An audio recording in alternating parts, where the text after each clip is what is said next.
Good evening, race fans, and welcome back to the Continental Racing League Teams Season 2, Round 6 on tonight's coverage, live exclusively through TRTN. As always, I am Regan Clark. You join us here in a wet and wild Kent, England, as you join us here from the Brands Hatch circuit. Founded in 1950, comprised of 9 turns and 2.4 miles of FIA Grade 2, Brands Hatch represents a cornerstone of British motorsports history, being the former intermittent home of the British Grand Prix, a label it shared alongside Aintree and Silverstone between the years of 1964 and 1986. It also had the opportunity to stand alone in the Formula One calendar as the European Grand Prix venue in the 1983 and 1985 season. Outside of its time formerly spent in Formula One, it sees competition from a myriad of championships on both the national and international stage.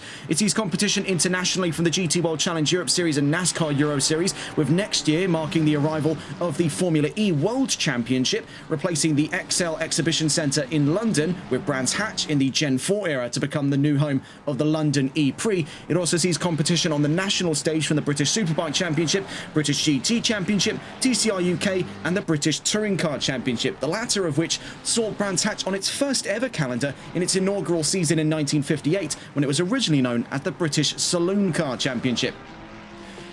With a very uncompromising design, much like many circuits to have been acquired over the years by the MSV Group, Brands Hatch serves as this delightfully bite-sized slice of old-school British motorsports that proves itself an addictive factor to both drivers and fans alike, and almost acts as a magnet for some of the best competition of the season, both on and off the screen.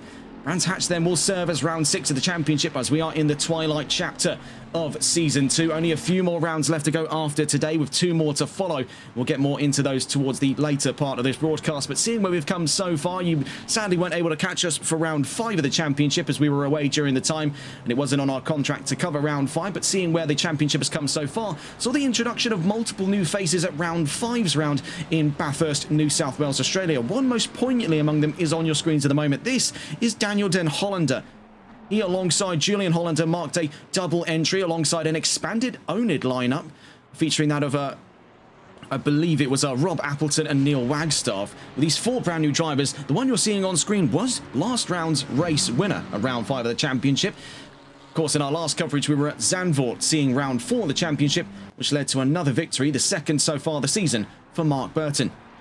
As far as that concerns things on the championship standings front, taking a look at the standings after round 5 of the championship, Yuya Oya leads the charge over Daniel Comendi in second. Mark Burton rounds out the top 3. Slim pickings there in the top 3. You can see between Comendi and Burton is only a factor of 3 points between each other. In top 4 position then we find that of Connor Brennan. Rounding up the top 5 is Samuel Linton Bell. Behind him, Smelly Hippie of Stinkin' Rich Lamborghini in 6th place. He's up and ahead of Eduardo Odoni in 7th with 169 points. In 8th place, we find that of Guy Rayfield of Vanguard Motorsports. 9th place for Michael Bonar. And this is a joint knife that he holds alongside Daniel Den Hollander on your screen at the moment. Also holding that joint knife is Reese Humphreys outside of that top 10 in what is technically speaking 11th place. Taking a look as to where that affects the team's championship standings, Audi Sport Team Apex continue to lead the charge over CRT BMW and CRT Team Comac. Humbell Racing Team make 4th. Onid, with their expanded lineup as of last round, now mark the top 5 ahead of Vanguard Motorsports in 6th, with Stinkin' Rich in 7th, Mustang Team in 8th, CRT Racing Porsche in 9th, and the Stranger Team round out the top 10. As far as things concern the manufacturer standings, it is very slim at the forefront of it. There's 64 points front to back between Ferrari, Audi Sport and Mercedes AMG. BMW make 4th, with Ford in 5th, McLaren 6th, Porsche in 7th, and since the last time we saw them, Lamborghini having plummeted from the top 5 now to plumb last, 8th place with 215 points. Taking a look at the regulations for tonight's round of the championship here at round 6 of 8. You join us in 10 minutes of free practice, leading up in towards a 20-minute qualifying session that'll set the stage for a 90-minute race today. That's per the listings available to us on SimGrid. And so far, we're to believe 1 mandatory pit stop as per usual. So that leaves only tyres as part of that mandate, though fuel could definitely creep in as part of that consideration later on today. Still on board then with Den Hollander, and looking in towards the timing charts at the moment, where Rob Appleton of Onid Racing's expanded lineup as of last round now marks the fastest time over the current championship lead of Audi Sport Team Apex's Yuya Oya. Sean Moore of EverQuip Racing makes 3rd, with Mark Burton currently in 4th. Colin Beattie rounds out the top 5. So that is of, I believe, CRT Team Comac's lineup there. Burton and Beattie 5th and 6th. We just saw there the introduction, I believe that was of Neil Wagstaff of Onid Racing, now to 4th. We see from Matthew G. Taylor there into 7th place ahead of Daniel Den Hollander. Looking towards balance of performance listings for tonight does help in explaining why Ferrari is feeling so powerful for today's event. They're one of 4 manufacturers to shed weight for round 6 of the championship as of right now. Sadly, the date there, the date where the data was taken is massively outdated. We did not take that in July in the early hours of the morning. That was for the last round we covered, but seeing here, Ford lose 12 kilos, Mercedes lose 9, Ferrari lose 7, and Porsche lose 6 kilos. Audi neither gains nor loses anything. Net neutral, same as factory weight for tonight's round. Up and in front of them then, 4 kilos on for BMW, 9 for Lamborghini, and a whopping 20 for McLaren at their home race. It's going to be a tough one then for McLaren in tonight's round. You can see for Daniel Den Hollander following their maiden victory on debut, I should remind you, to this season in a double points round that, as you've just seen earlier, put them into the top 10 on the drivers' standings, a joint 9th place with 2 other drivers. He's struggling to make ends meet here in this free practice session as we are clued in for wet racing today. Now, this track is already demanding enough in the drier conditions, as history has proven to us here on TRTN. It is a rarer sight still to see wet racing here within the confines of Brands Hatch, so it is going to make for a very exciting spectacle of racing in tonight's event, because we will see these drivers and their machines pushed to the absolute limit. Brands Hatch has been no stranger to loose surface racing either, as delving back into its history, it held a round of rallycross racing that would be known as the British Rallycross Grand Prix. In the early 1980s, a specific layout designed for rallycross was designed here at Brands Hatch by 4-time British Rallycross champion Trevor Hopkins. It later then became the host of what were the now expedited Group B cars after the 1986 World Rally Championship season. They later moved in towards rallycross, and between the years of 1987 and 1992, Group B was a mainstay factor at the British Rallycross Grand Prix in Brands Hatch. Many rallycross fans in Great Britain have regarded this era as one of the greatest in the history of the sport. Brands Hatch continues to see single-stage rally events that uses a combination of gravel and tarmac. So still well in touch with all walks of life when it comes to motorsports, 2 wheels, 4 wheels on the road, as fate would have it off the road. The drivers will be trying to keep themselves within this very thinly kept sliver of tarmac here, as much like many classic British circuits of which we've explored over the last couple of months, including Snetterton, Donington Park and Alton Park. You can see very little room for error is allowed to these drivers today, as they are beset upon all sides by roving fields of grass, the occasional gravel trap, but nothing that would really suffice to be a safe runoff area, one that they'll be able to keep their bearings about them, especially here at the Sheen Curve. We follow on with Yuya Oya. They're now 90 thousandths off the beat here from Rob Appleton. Recent time there by Richard Claffey puts them into the top 5. It's worth noting we see the second of the 2 Den Hollanders. This is Julian Den Hollander. We saw earlier from Daniel Den Hollander, who is now 12th place. Julian seems to be faring much better in the number 919 Porsche 911. You can see for the reason that is the Porsches do prove themselves to be somewhat of a dark horse in wet racing conditions. We'll see from the 919 and the 93 that hopefully demonstrated over the course of qualifying. Sadly, no quali predictions to come our way for tonight's round of the championships. We'll be gunning by eye with the results we have here at the end of free practice. Speaking of, currently find ourselves with about a minute and a half left to go in the session before we head up in towards qualifying. That's going to set the stage there and get a reminder of things. 20 minutes of qualifying and an hour and a half's worth of racing ahead of us here in Brands Hatch, and it is looking to be quite a sizable treat as we head in towards our end of the week for broadcasting. Our only next event comes up tomorrow evening, 6:30 p.m. BST, as we're live for Season 7, Round 1 of the NLRL Sunday League, powered by TRTN, our second season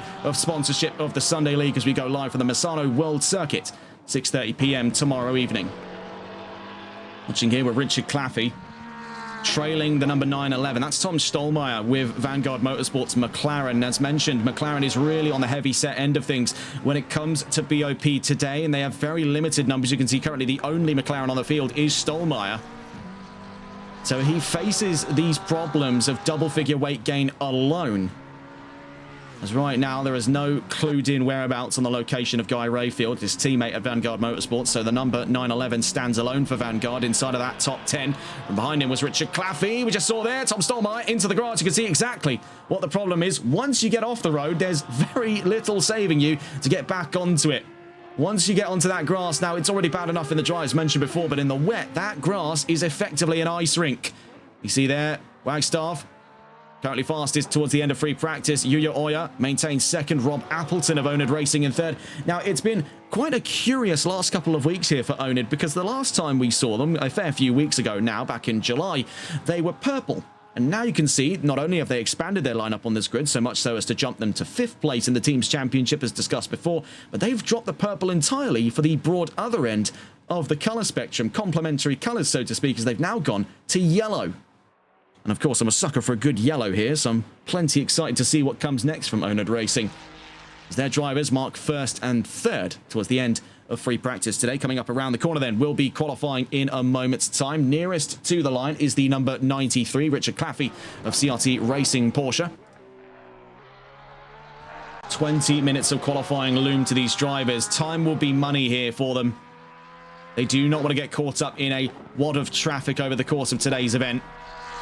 And seeing down through to the line, they're just teetering over at Clark Curve. We're beginning the track tour of the Brands Hatch circuit over the course of qualifying. So as we see here, the number 93 down through to the line to start quali. Here we go then, in a wet Brands Hatch. 20 minutes of qualifying now officially underway, as we can hear just behind us the roar of engines, as first out of the fray appears to be one of the Onid Ferraris, the number 8. First among the fray, Neil Wagstaff. Made their debut in round 5 alongside Rob Appleton. And they joined up with Oscar Dizioskal and Bjorn Lars Blank to form a 4-man Onid Racing lineup.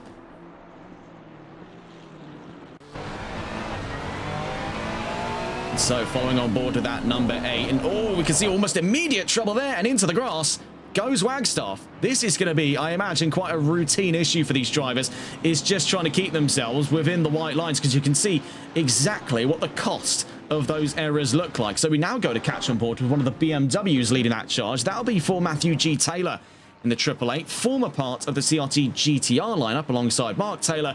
Both of them swapped to BMW before we took our break after round 4. So we've already seen what these BMWs are capable of, and now with their points having been retallied, they mark 2nd in the championship. It's going to be rather curious then to see what comes of it tonight. BMW very capable at this circuit, both in wet and dry conditions, but we see here these might be just a little too tough for some. Now going to catch aboard with what looks to be a 3rd new lead here of today's session. It's Rob Appleton and the 153. As we stay on board to Rob Appleton, the track tour of the Brands Hatch circuit coming up in a moment's time as we head up through towards Clark Corner. And this layout of the circuit remains starkly faithful to its 1976 design, which in turn plays closer tribute to its 1960 design. To make our way then down through what is the most iconic section of the Brands Hatch circuit, Paddock Hill Bend into Druids. Here at this downhill turn 1, it really doesn't do it justice on video. If you've ever got the opportunity to come to Brands Hatch, do go there and take a look at just what of a drop these drivers have to deal with up through Druids. Then we go back downhill here on the Graham Hill, in towards Graham Hill Bend. Of course, named after Graham Hill, the famous racing driver, the only in the history of motor racing to have achieved the Triple Crown. Up and around towards Surtees, then we were going up and along the Cooper Straight for a moment, up through Surtees, onto the Grand Prix section. That would be introduced, historically speaking, in 1960. Making our way then down Pilgrim's Drop into Hawthorns. Long sweeping right-hander. You can see with Appleton, he's just having to tiptoe his way around the circuit at the moment through Westfields. Down what is known as the Dingle Dell towards Sheen Curve. This blind uphill right-hander, very similar to another blind uphill right-hander on an MSV circuit, that being Coppice at the Donington Park circuit. Very treacherous to run in the dry, even harder in the wet. You can see almost skating his way down through Stirling's here. Was trying to kiss that inside curve, but just the car would not rotate for love nor money. You could see it there in the attitude on the car. He was trying to pitch the wheel in, but the car was not playing ball whatsoever. Out through Clark Curve, down towards the line then, as we get back onto the Brabham Straight. Here comes Rob Appleton, the first time of today's event. And there, with just under 4 minutes clocked in on today's session, the first 2 times in from Appleton, and by looking there, Matthew G. Taylor. Now Reese Humphreys follows from behind. We see one of the other Onid cars there, but no valid time set for them. It's Yuya Oya, now fastest, 1:30.517. Samuel Linton Bell now goes to 3rd. They're part of the Humbell team alongside Reese Humphreys. We now see there from Smelly Hippie into 4th. From behind them was Sean Moore of Everquip Ferrari. And then we see Matthias Winter, CRT Racing Porsche's number 92 car, into 3rd. A very strong start to today's session. From behind them, Julian Den Hollander and the number 919 Porsche. Behind them went the number 75 Andre Koch of the S3NP team, if I'm not mistaken here. Unless something's changed, you can definitely see that the colours have changed for the number 75. Meanwhile as well, Bjorn Lars Blank now into 12th for Oned Racing. I believe that was the number 311 that was across the line a moment ago, but it didn't appear to be a valid time, I should say, there for Colin Beattie. 818 is nearest, so here comes Daniel Den Hollander. This has been the one to watch after round 5 of the championship. There's a lot of expectation now as he makes his debut to our screens here on TRTN. Both of the Den Hollanders, for that matter, as they do look to be a rather strong pairing for tonight's round. 6th place for Daniel Den Hollander, going to 6th. So very solid start to things there. And within a second, I should remind, of the fastest time to us today. Speaking of, we see there from Rob Appleton. Can they challenge? Yes, they can. 155 thousandths in the clear over Yuya Oya. 888 from behind. That was for Matthew G. Taylor. We see Yuya Oya in pursuit, 155 thousandths to clear.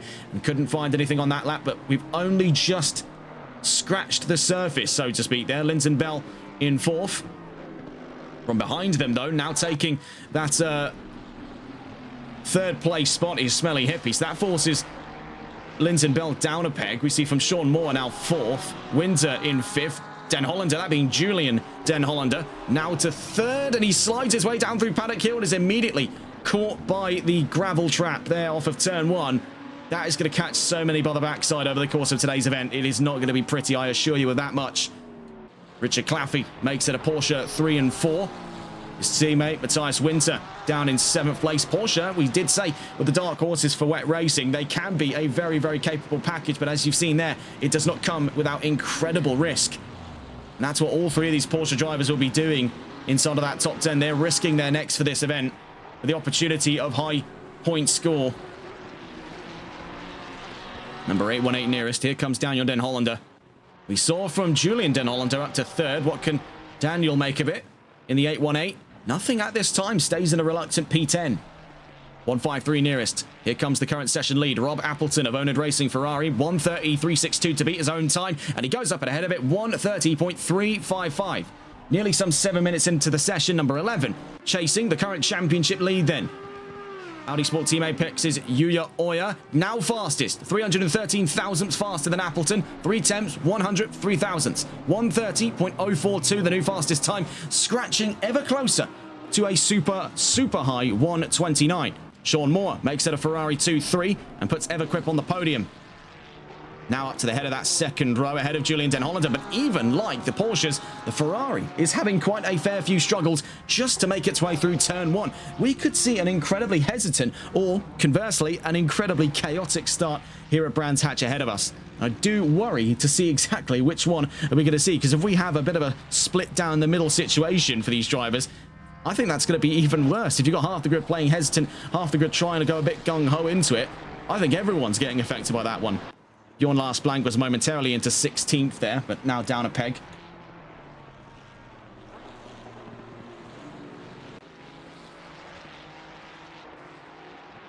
.818 nearby, but just before that, when the number 420, Smelly Hippie back into that top 5 for Lamborghini. Richie Nielsen appears to be sitting the session out. We see even the Lamborghinis are struggling. It's just trying to get out past that far edge. Daniel Den Hollander, now 4th.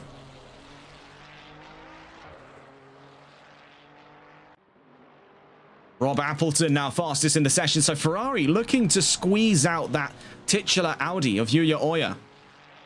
Oya's teammate Connor Brennan currently just shy of the top 10. You can see having a bit of trouble out through Sheen Curve. The number 10 in the background, though, that was trouble even more so for the 919 of Julian Den Hollander, who has just recently dropped a position from 6th now down to 7th, courtesy of a recent time by Samuel Linton Bell, now to 6th.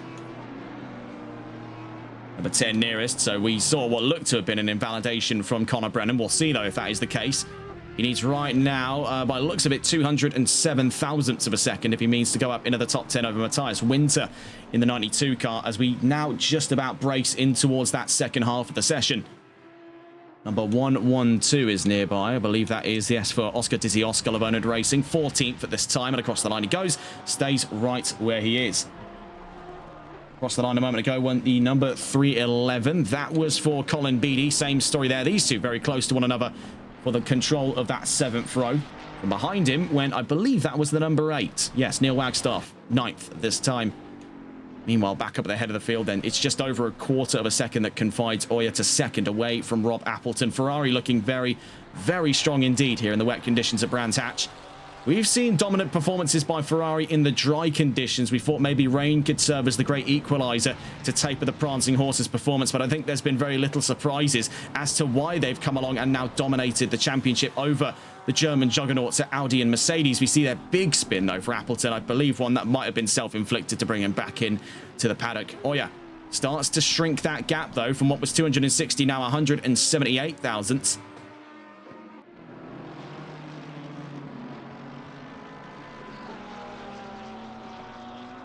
Meanwhile, from behind went the number 21 a moment ago. And as for Samuel Linton-Bell, still within the top 10, 6th at this time. Squeezed in between a Lamborghini and a Porsche at this time on the back of that 3rd row. Number 10 across the line a moment ago for Connor Brennan, now into the top 10. So Audi now have a double top 10 start, starting to push ahead here of Ferrari and Porsche. Number 75 was across the line a moment ago. That was for Andre Cox, 16th at this time. Number 311, that being Colin Beattie across the line. We see them there crawling up towards it. And reluctantly, still just shy of that 7th row. Number 9 nearest. So here comes that of Bjorn Lars Blank. Stays in 17th place. From behind them, the 888, Matthew G. Taylor, 13th. 92 a moment ago across the line to start another flyer. That is for the CRT Racing Porsche here of that of Matthias Winter. You see him on his run down through towards turn 2. Number 12 nearby, so I believe we're about to see here. Yes, that's Reese Humphreys of Humbell. Down across the line they go. Currently 12th place then for the number 12. Number 11 was across the line a moment ago. Yuya Oya still stuck just too far away to intercept there, Rob Appleton. 178 thousandths is still the margin that remains between the two leading cars. Now, they have quite a head and shoulders command of this field, as right now, if you take a look just over one's shoulder here from Oya's perspective, he holds nearly half a second. As a matter of fact, there, that is 499 thousandths of a second, I believe we're talking, between Oya and Moore. So that really does go to show the distance he's got over the rest of that field. In the background there, that's a big off there from the 919. That's Julian Den Hollander. And following him there, that was the number 21. I believe the number 21, that being Samuel Linton-Bell. Actually, yes, he just took the Indy circuit, so that is a curious one. It's a good way to get yourself back into the pit lane during these practice and qualifying sessions, as it doesn't warrant disqualification. But if you do that during the race, heap of trouble, I can assure you that much. But of course, these drivers know plenty enough not to test fate on things like these. Down across the line, the number 92, Matthias Winter, from 11th, stays right where he is, needs 3 thousandths on Wagstaff to go into the top 10. And it's there, as he gets under the brakes and he mounts the crest at Paddock Hill, is where the back end starts to go light. You can see him almost having to move with the back end of the car, like they're two separate entities here. This sort of ebb and flow, this push and pull between the front and back of the car, almost acting independent of one another at this time.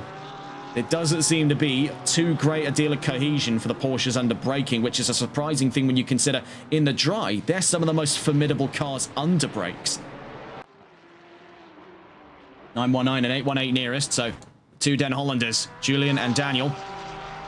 Julian stays 7th, Daniel stays 4th. Down across the line, the 153, so let's go catch on board here if we can. With Rob Appleton, 129.782, still maintains that fastest time. 7 minutes left to go, and into the gravel he goes. And I get the impression here, now, albeit there is that very awkward pit exit, but I get the impression this could creep up to be a really big thorn in the side of these drivers over the course of today's event. That runoff at turn 1. It's collecting a few too many, and as we speak, Smelly Hippie just got collected and is now back into the pit lane. For much the same reason. Matthias Winter nearby is trying to sneak his way back up into that top 10. As mentioned, needed 3 thousandths on Wagstaff, couldn't find it. 888 from behind. That now sets him down another position. Matthew G. Taylor goes 5 thousandths up over that of Neil Wagstaff and into the top 10.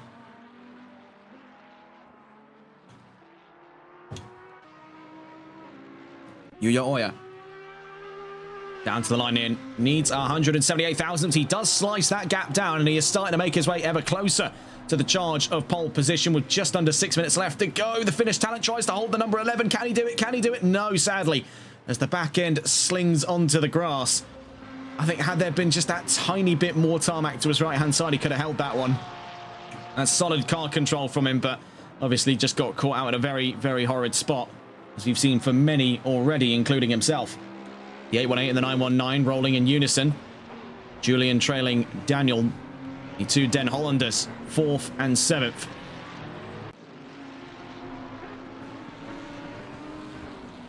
Across the line went the number, I believe that was the number 75, Andre Cox, 16th at this time.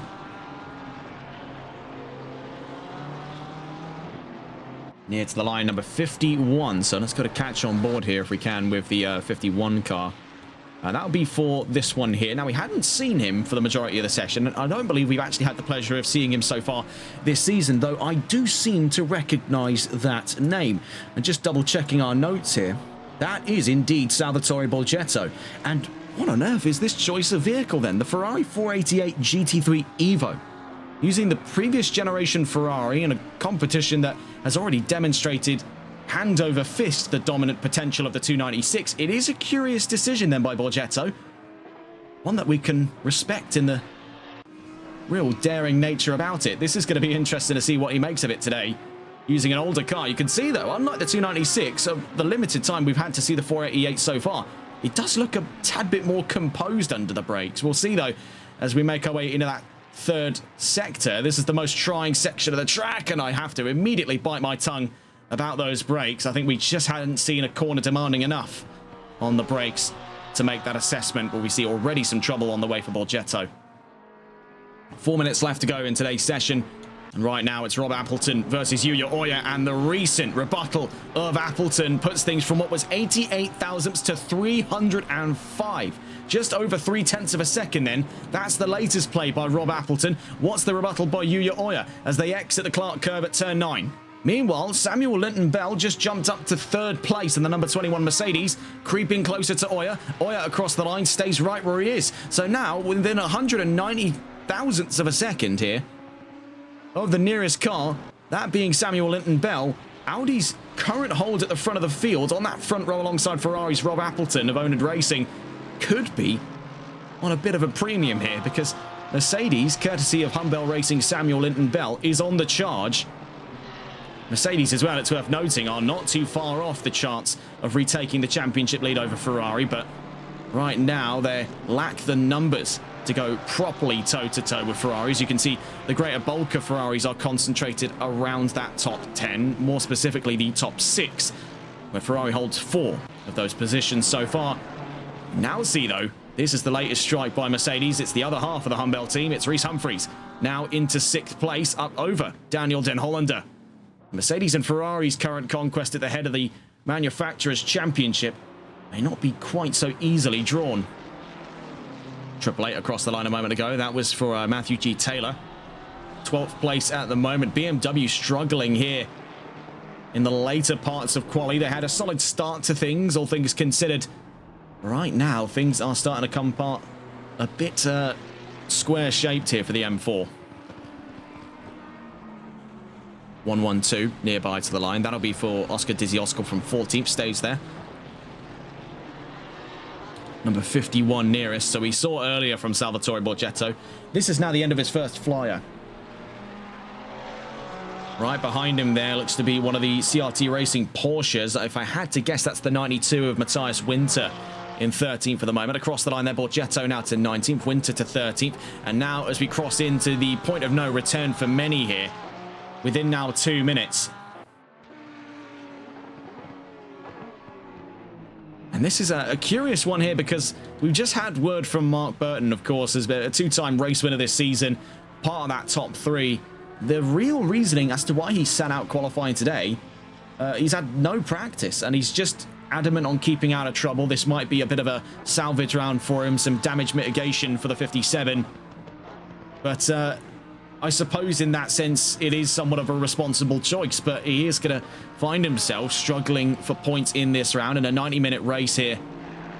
With only a few more rounds left to go in the championship. A minute left to go in this session as Ferrari now secure the two leading positions. Rob Appleton from Neil Wagstaff by just over a quarter of a second to each other. Onid Racing's newest lineup of drivers then following round 5 now clear that front row here in Brands Hatch. It is looking to be a very exciting new era for Onid.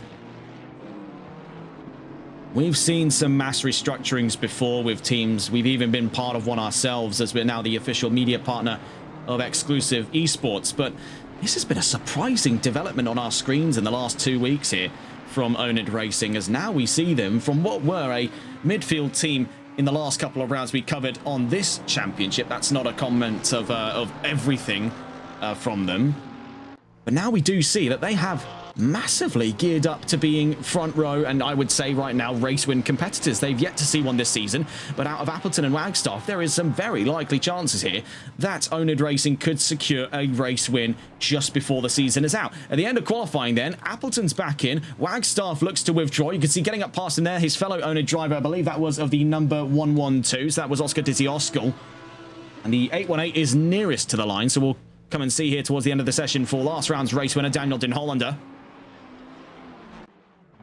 One in Bathurst. This has definitely been quite a unique challenge here for the Dutchman, following his first race win on debut, so a very solid entry to the championship. He may have met his match here in the small but mighty Brands Hatch circuit. He's back into the pits from 7th. Number 21 nearest to the line. Here comes Linton and Bell. He was into that top 3 not too long ago. Can he find it again? Across the line, sadly not on this case, but he still makes a confident P4. In behind Yuya Oya, Neil Wagstaff, and your current pole sitter then at the end of qualifying here for round 6, Rob Appleton. A very solid qualifying session for Onid. An incredible qualifying session then for Ferrari. A Ferrari 1-2 lockout here in Brands Hatch. Now, we've seen miracles from Ferrari before in dry conditions at Brands Hatch, as a matter of fact, on races that we would have thought that Ford could have dominated under LFM BOP. And yet they pulled through to what, if I remember rightly, was a 1, 2, 3 and 4 for the race start. So we've seen Ferrari do very well at Brands Hatch in other championships, and right now it doesn't act as much a surprise to me. They're doing well here on the Continental Racing League Teams Championship Season 2. The end of qualifying then, we head up in towards today's race session. Now, to remind you of the regs at play, 90 minutes of racing. A single mandatory pit stop is what we've been told, but that could still change, so do take that with a pinch of salt. But the race length is still 90 minutes, an hour and a half's worth of racing here at the Brands Hatch circuit. Before we get on towards the grid then, a look at the news, and rather relevant here given that we're at the future home of the London E-Prix. The London E-Prix right now is currently underway for its last ever go at the Excel Exhibition Centre in central London, as Pascal Wehrlein wins race 1 of the London E-Prix today on Saturday. Race 2 being tomorrow, where it looks to be the case with Wehrlein now into the lead of the Drivers' Championship, will go toe-to-toe with Andretti's Jake Dennis for the Drivers' Championship in the last season of the Gen 3 Evo era. It's looking to be a very exciting wrap-up tomorrow, then around 3 o'clock, I believe it is, BST, for the final round of this year's ABB Formula E World Championship. And elsewhere, of course, for those of you who've been interested in automotive news, the Monterey Car Week is now nearing its end. It's been a very exciting week for reveals. Plenty of interesting things to have come along. Some personal highlights of ours here on TRTN, taking a look into what has come up over the course of this week in terms of announcements here. Just quickly trying to find the image we had tucked away for it. Now, some of the personal highlights from us here has been the reveal of the Aston Martin Veylan, the Gordon Murray Special Vehicles S1, the Lamborghini Revuelto SV, and the McLaren MCL6 GT. Other highlights, of course, the Koenigsegg CC GT1, the I believe it was the Bugatti Destria. It's the sort of slimmed down version of their bolide, one of one, of course, as well, but it's a remarkably pretty car. One thing I was rather surprised about Aston Martin with the Veylan, this one was kept very much under wraps. Of course, if you've been following the news here on TRTN in the last couple of months, we've been speaking quite a lot about their current quote-unquote top secret project being tested at the Algarve circuit in Portimao, or Portimao circuit in Algarve, so on and so forth, being tested in Portugal. The bottom line, that 6.1 meter long, ultra hypercar, track focused, whatever it is, I mean, whatever it's been testing, we don't know its acting name And frankly, right now, we don't even know when it will be revealed. But the Valen is definitely quite a delightful one there as well. And away from the news from the Monterey Car Week, let's get on towards the grid for today as they're about to head off in towards their formation lap here. 90 minutes of racing to follow. So as we head in towards the formation lap, of course, as per regulation on the Continental Racing League, it is a manual race start for these drivers. So they have to maintain everything down towards when the lights go green for the first time. So following here with Rob Appleton on pole position. Alongside him then will be Neil Wagstaff in the number 8. Yuya Oya in 3rd with Samuel Linton Bell in 4th. Sean Moore in 5th with Reese Humphreys in 6th. Daniel Den Hollander in 7th with that behind him of Smelly Hippie in 8th. Julian Den Hollander makes 9th with Richard Claffey rounding out the top 10. Connor Brennan in 11th with Matthew G. Taylor in 12th. Matthias Winter in 13th. Oscar Dizioskal in 14th. Colin Beattie in 15th. Andre Koch, though, has been relegated to a pit lane start from what was originally 16th. So that's going to promote up a position for the rest of the field. But as it stands right now, Borgetto 17th, Nielsen 18th, Blank 19th, and Mark Taylor in 20th. Mark Burton in 21st, and Tom Stallmeyer rounds out the 22nd and last position. 11 cars on either side of which for the race start today. Technically speaking, 10 on one side, 11 on the other, 1 from the pit lane as per the 75. Now as we catch on board here to Rob Appleton. Areas of overtaking opportunity here at the Brands Hatch circuit, much more clear and defined than where we would find on some other circuits. Obviously, the main focal point is going to be Druids Corner, turn 2, just off of the Paddock Hill bend. A good run from turn 1 will almost certainly set you up for the run into what is this heavy focal point under the brakes. It's probably the sharpest braking zone on the track. Out through Surtees here in towards Hawthorns, this back straight section down the Pilgrims Drop as it's known in towards Hawthorn Hill. That is where we're going to see a lot more overtakes come up thereafter. In through to this almost follow through section here from Hawthorns in towards Westfields, down through the Dingledale into Sheen Curve. Sterlings will serve as a good overtaking opportunity, and a lot of this will depend solely on that close side-by-side racing that this track seems to bring out of these drivers. It's by its very design then that the drivers have to push the limit here in the 3rd sector to get the most out of it. This isn't the kind of track to where it's got very clear and defined areas where you can go for it. You have to pick and choose here. Of the ones we do know as the ones we've just mentioned there, a good exit from Surtees, a good run into Druids, and a good run here at Sterlings will be your 3 main areas to focus on. But of course, with these smaller circuits and with the conditions at play, anything can and will happen over the course of this 90-minute race at hand for us here today. So as we begin the run down towards the line here at the Brands Hatch circuit. Season 2, round 6 of the Continental Racing League Teams Championship about to get underway then here at the former home of the British Grand Prix, future home of the London E-Prix, and home to all things British motor racing. The race start is initialised.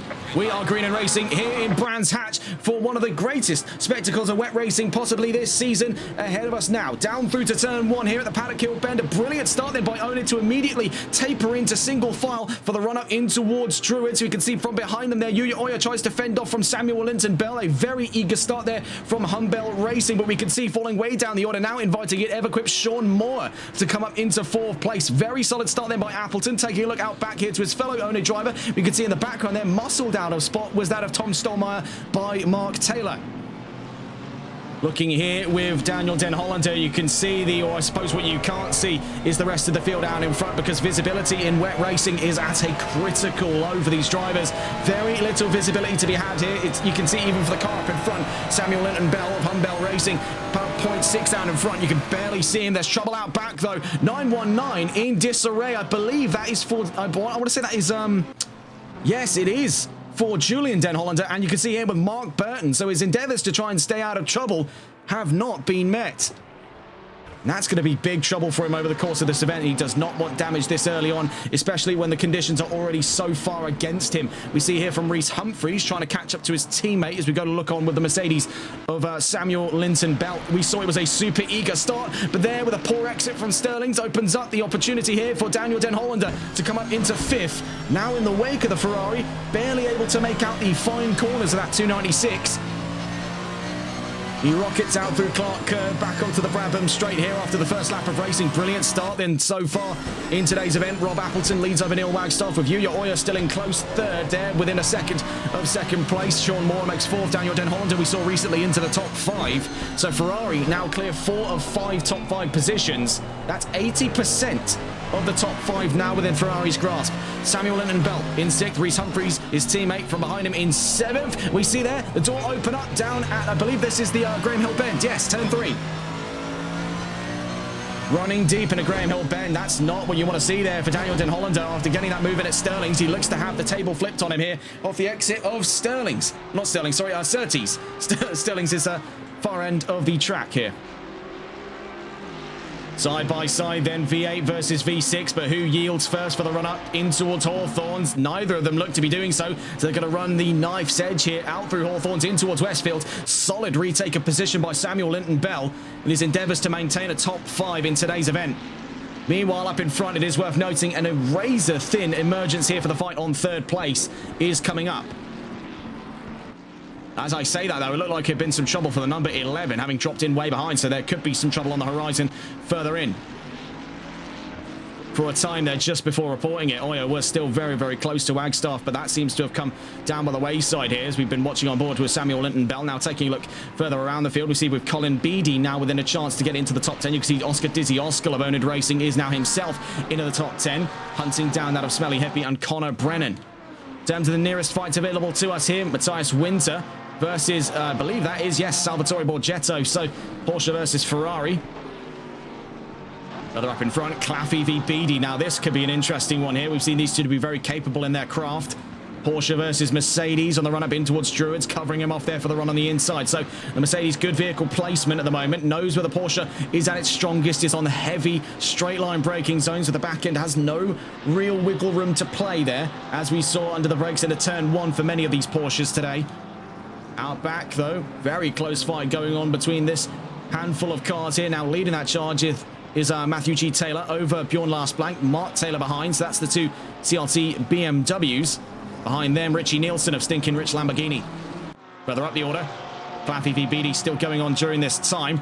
It's worth noting that Linton-Bell is catching up at a rapid rate of knots here to Sean Moore of Evergrip Racing Ferrari. So what was a very dominant start in the first 5 minutes of today's race by Ferrari is starting to be chipped away at by Mercedes.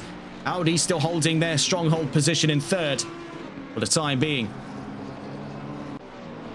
Looking up in front, now we see the 2 Porsches surround Colin Beattie. So with Richard Claffey now out in front, it's Matthias Winter who sets his sights on the recently stricken Mercedes for that command of 12th place. Porsche trying to carve their way back into a top 10. They had multiple cars there sniffing around the top 10 at the end of qualifying. Things have come apart at the seams, especially in the case here further down the order for that of Julian Den Hollander.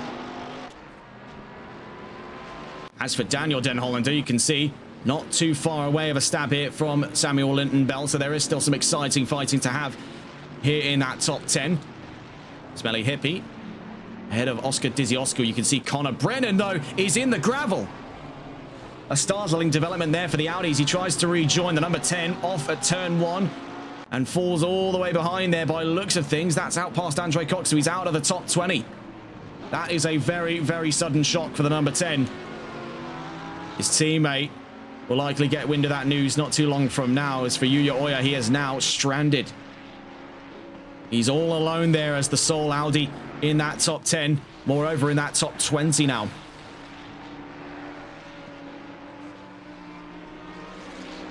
Daniel Den Hollander looking for revenge here on Samuel Linton-Bell.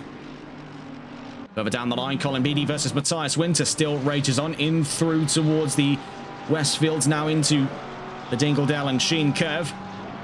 Up this right-hander, and it's a surprise we've not yet seen any issues down at this section of the track. And as I say that, out wide goes that of Matthias Winter, but he holds it. And that could have been a crisis for him there. And thank goodness that it wasn't. That would have been the worst-case scenario of commentator's curse. Almost comedically timed that would have been. Oh, what did I say that? Oh, why did I have to open my mouth and speak? There is someone stranded. It's the number, I believe, there, 199, Richie Nielsen. Well, if you need any further proof that commentator's curse is a real thing, there you have it. Theory debunked.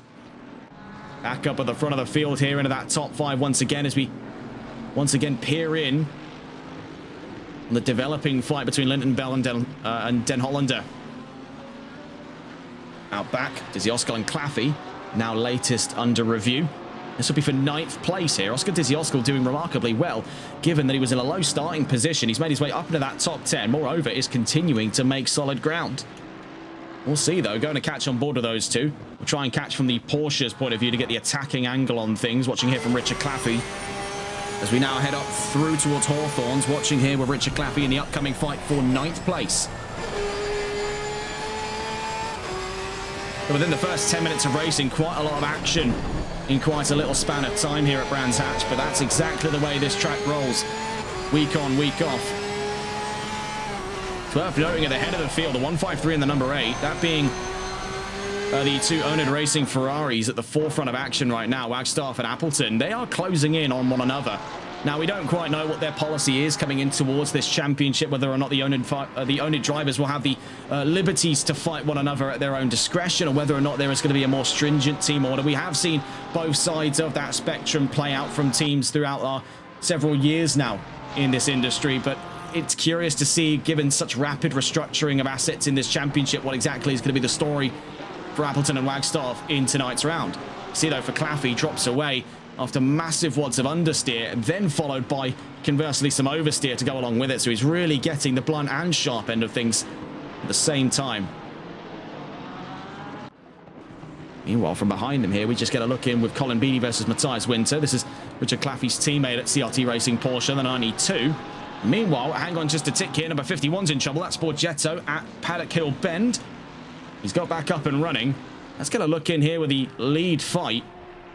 The two Ferraris, Appleton and Wagstaff, they are closing on one another. We did make that observation a while ago, but it seems since that that this gap has started to come back up just a little bit here. Wagstaff holds the fastest lap. Appleton still holds 1.5 seconds worth of a lead on him. The number 11 is only about 2 seconds away. So what will be their approach to things here? Do they try and taper things off and work together with one another? Do they try to fight if they think they've got more pace over each other? Because ultimately, they're met with a very tough decision, because if they make one error in that proceeding, Yuya Oya would be the first to know about it, and that could gain them extra positions, if not the lead, if things really do go south. Looking back in, and what is soon to develop into a three-way fight for 4th place here. We were making note of it earlier on that Linton Bell was catching up to Sean Moore. That quickly tapered off back into what looked to be a resurgence of the fight between Den Hollander and Linton Bell. And now it looks that those two worlds are colliding here within the first 10 minutes of today's race. We're just about to tick into that one. Further down the line, Winter v BD still very much so going on during this time. Further out back from them, we see the two Taylors here. Matthew G and Mark, both of them working together with one another. Mark taking point, Matthew G taking rear. The two identical BMWs then of CRT BMW, second in the team's championship behind Audi Sport Team Apex.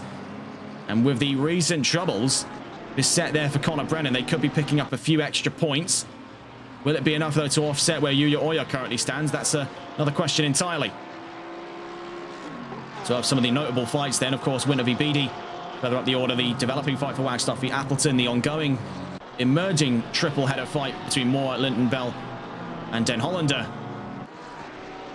Further out back looks to be an upcoming fight between Burton and Brennan. Now, it's worth noting Mark Burton still holds damage after his incident with Julian Den Hollander. The latter of which now having come into the pits a while back here. It's about 2 laps down, having serviced that damage. But now, if they think they've got enough fuel for it... Oh, there's more trouble up in front! And it's between one of the CRT Racing Porsches there. I believe that was Matthias Winter. Yes, it was. In an incident following that and the 311, BD and Winter have collided at Sterling's. Having been caught up in the mixture as well was, I believe, there... Yes, Tom Stolmeyer in the number 911. Big trouble there off the exit of turn 8. As for the latter of the trio here, you can see heavy damages for the nose of the McLaren of Tom Stolmeyer as he gets back up and running. That is the worst kind of news he could have received here. As he gets back up and running, Stolmeyer, more than likely, as we saw in the case earlier in the last major incident of today's event, brought Julian Den Hollander in, but Tom Stolmeyer, whether or not you can actually get the car pitched in there was another question entirely, because he looks to be staying out. But if I had to take a guess, there was definitely some hesitation behind that decision. Connor Brennan looks to try and sneak up here on Mark Burton. As it appears now, the two Taylors have swapped place. If I'm not mistaken, it was Matthew G at the rear, Mark at the front. Now they've swapped around and trying to work with one another to put distance over the Mercedes of Mark Burton. Action starting to dissipate slightly here. You've got two teammates that are working with one another. Meanwhile, we've got the emergence of a fight here between a wounded Mark Burton and Connor Brennan.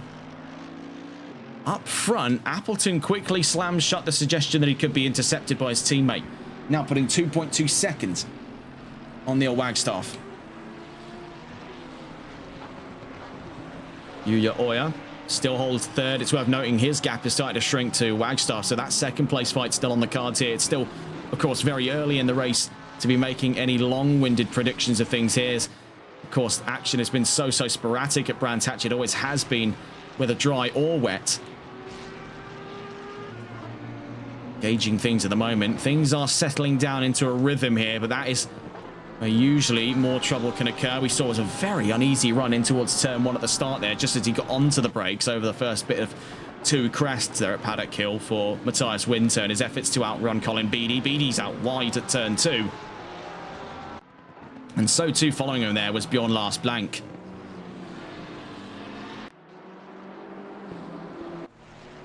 This is the latest fight developing here, as it's worth noting that Samuel Linton Bell did fall in behind. In between some of these major incidents, did fall in behind that of Daniel Den Hollander.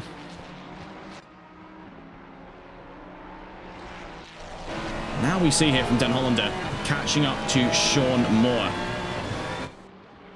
We saw there what Den Hollander can see, but let's see if we can see what Moore can see. That's plenty enough for the use of the word see for one sentence. On board here.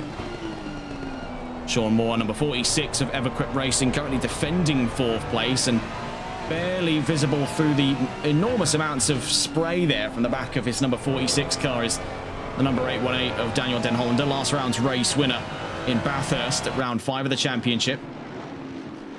And with the running start that he's had, there was definitely the expectation of a follow-up to that in tonight's event. That's not to say he's not already having a strong race in what definitely looked to be, compared to what the results showed us out of round 5, looked to be far more tepid conditions for Den Hollander to get to grips with a track like Brands Hatch, already demanding in the dry. And with very little moments of respite, even in the most favourable of track conditions, then to go and drive around what were, at the time of qualifying, very close to flooded conditions there. I would not say that was too far off at the start of the session. We could see there for Sean Moore had to try and break things off a little bit just before the run in towards Sheen Curve, as the car started pitching a little bit funky there. It was an interesting change in the 296. Watching here over the rear wing of Sean Moore's Ferrari as we head up in through towards turn 9.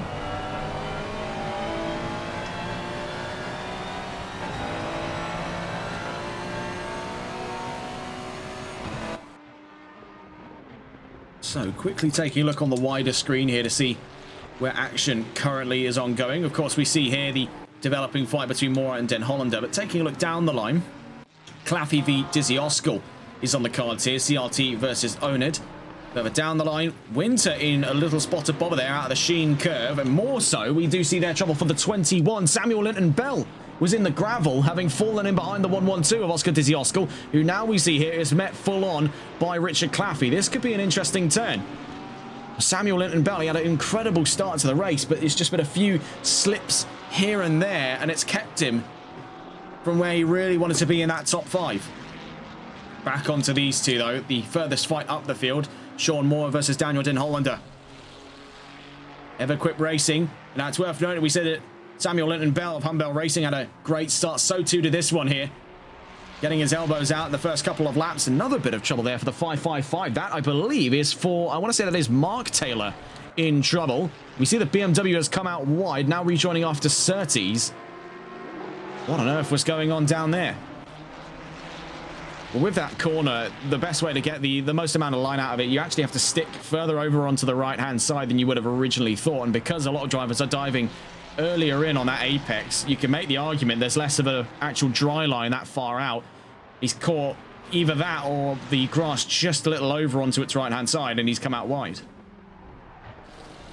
We've seen already the drivers are pushing onto those track limits. And where it's fine here at Paddock Hill Bend because you've got that bit of curb to catch you, and it's the same with Sterling's, and it's the same with a little bit there of Hawthorne's. When you head up into Surtees here,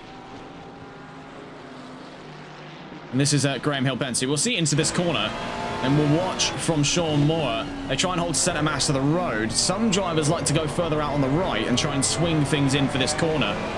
You can see just playing things sensibly is Sean Moore, but you can see now backing right onto him, almost pushing him there into the Pilgrim's Drop as we make our way towards Hawthorne Hill. Side by side between Den Hollander and Moore. Den Hollander from around the outside. The camera's not doing it much justice, but what a move by Daniel Den Hollander.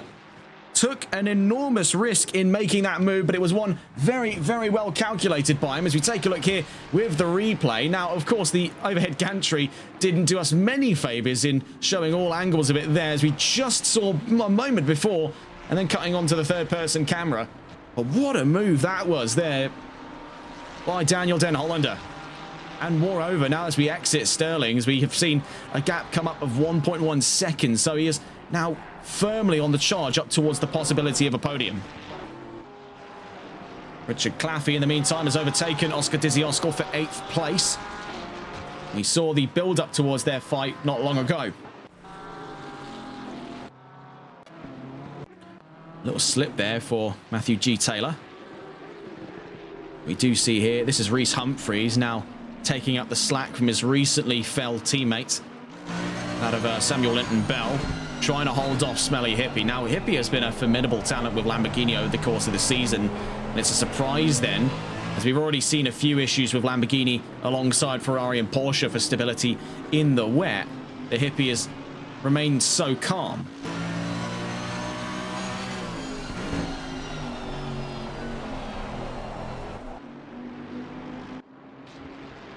Now, I could hazard a guess as to maybe what's keeping him so calm, given the whole naming vernacular of Stinking Rich and the number 420, but I don't believe I'm allowed to actually reveal the answer on air, so I'll let you piece that one together in your brain. The viewers at home, and if you don't know what I'm talking about, you'll learn when you're older. Out through to Westfields then in the fight between Hippie and Humphries. 6th place. Making their way up and around in towards the Sheen curve.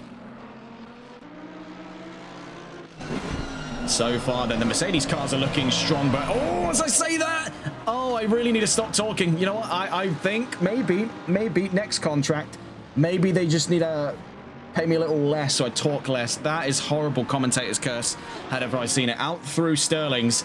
He hooked there, and by the time the car hit, I'd say probably about 20 to 30 degrees worth of angle, there was no saving it. It's a very heavy car when the time calls upon for it, and that has been the worst of news for Reese Humphries. I'm so frightened to say anything now, because I get the impression if I say this car is looking very stable, it's suddenly going to prove to me the contrary. We do note here a bit of trouble for Winter at Sterling's.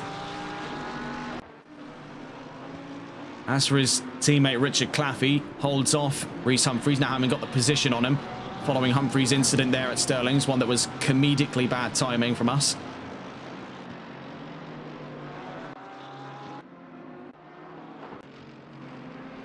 Bjorn Last Blank fights with Salvatore Borgetto.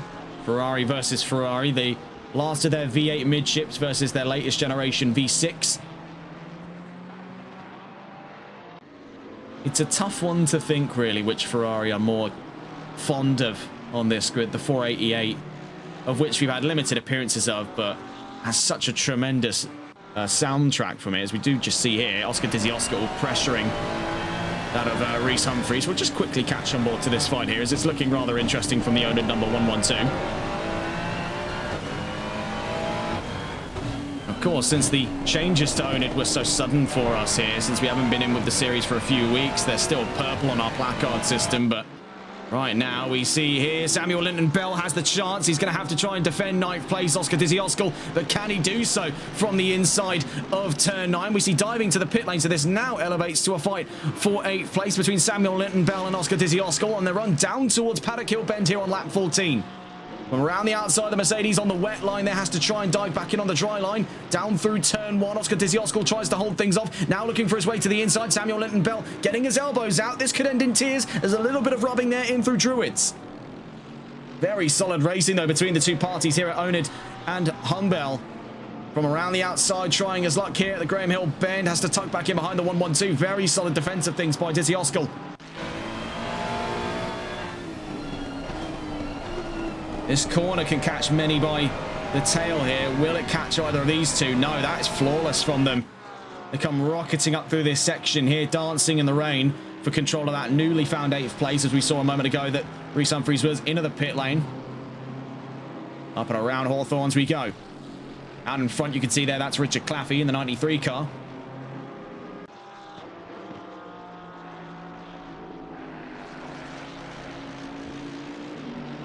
Mercedes losing a lot of time there at Westfield through the Dingledell into Sheen curve. This has caught so many out already, and especially so on the run in towards Sterling's. It's the corner nobody expects here. It's already caught out Humphries. Will it catch these two out? No being the answer. Behind them, you can see, is that of Matthew G. Taylor in the 888 car. He's about 2.5 seconds away. And that does definitely ask more questions than it answers, because what actually did happen then for... Oh, never mind. Never mind. I think we might have been getting that one a little bit mixed up. Disregard that part. We see here with the fight for 8th place.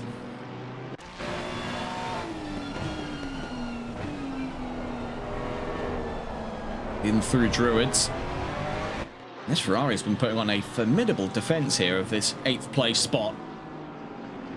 Whatever they've been feeding the drivers over at Onid, it has been working wonders for them, because they have come up so confident now over the last couple of weeks here. We see still trying his luck for the inside, this time at Surtees. He's still forced back in a single file. It's this area denial that Oscar Dizzy-Oskal's got by the bucketful here over the Mercedes. He's in the slimmer of two cars. He can pick and choose where he tries to fight from. The Mercedes needs the most amount of clearance, otherwise it could, and very likely, as we've seen in the past, end in tears. Much better of the two off exit of Hawthorns. We still see side by side for the run up in towards Westfield, back in a single file.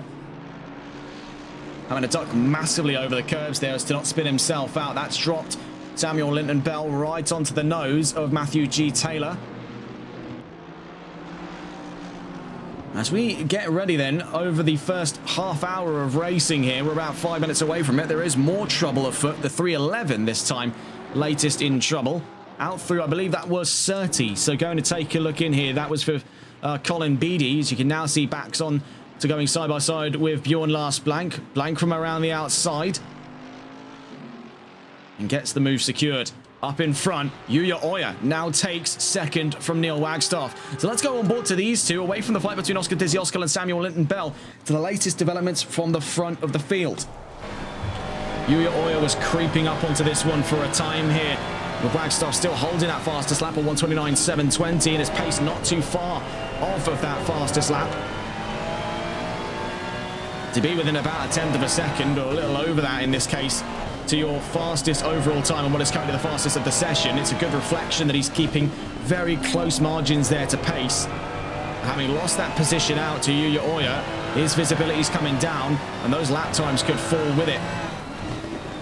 Because it is worth considering, he's definitely had the benefit of sight, as Appleton has been quite a few seconds up the road, not enough to affect his vision.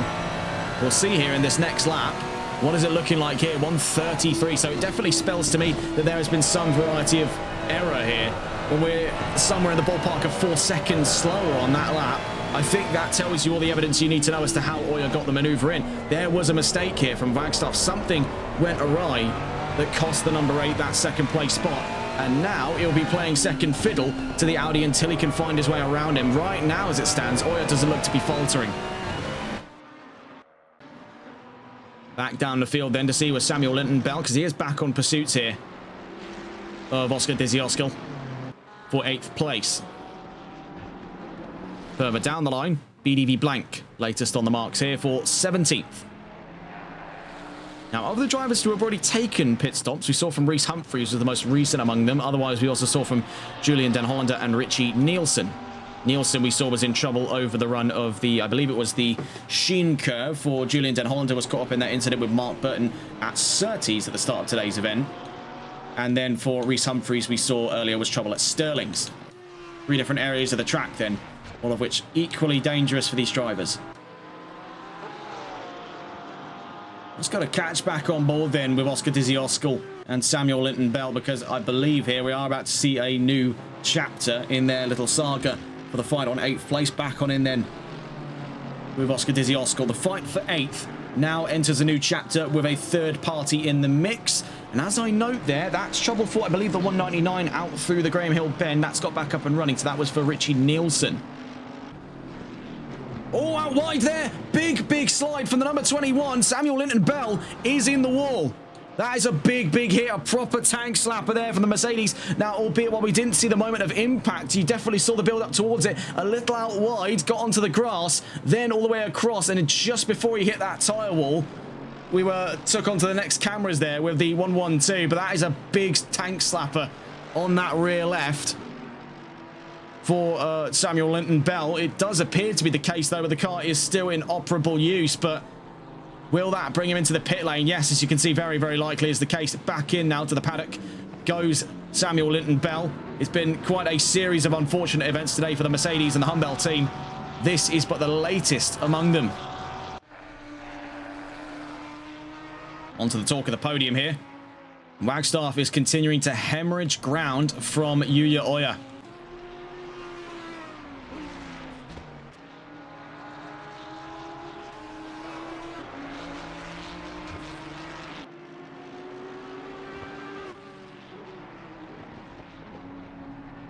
.3 seconds between Matthew G. Taylor and Oscar Dizzy-Oskal.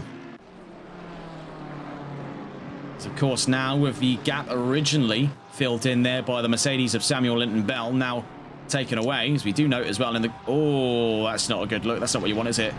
From Colin Beattie, as he's missed the pit box. That might be worse than getting caught crashing on screen, is getting caught missing the pit box, where, you know, it happens to the best of them. We've seen many physicians fall into that same fate, especially in wet racing, because the cars, they are not the easiest to slow down. We see there very sketchy exit. Now, of course, not much that Linton-Bell could do. That is just by the very nature of the track's design, but Lord, if that didn't put a bit of a chill on the spine on this one here.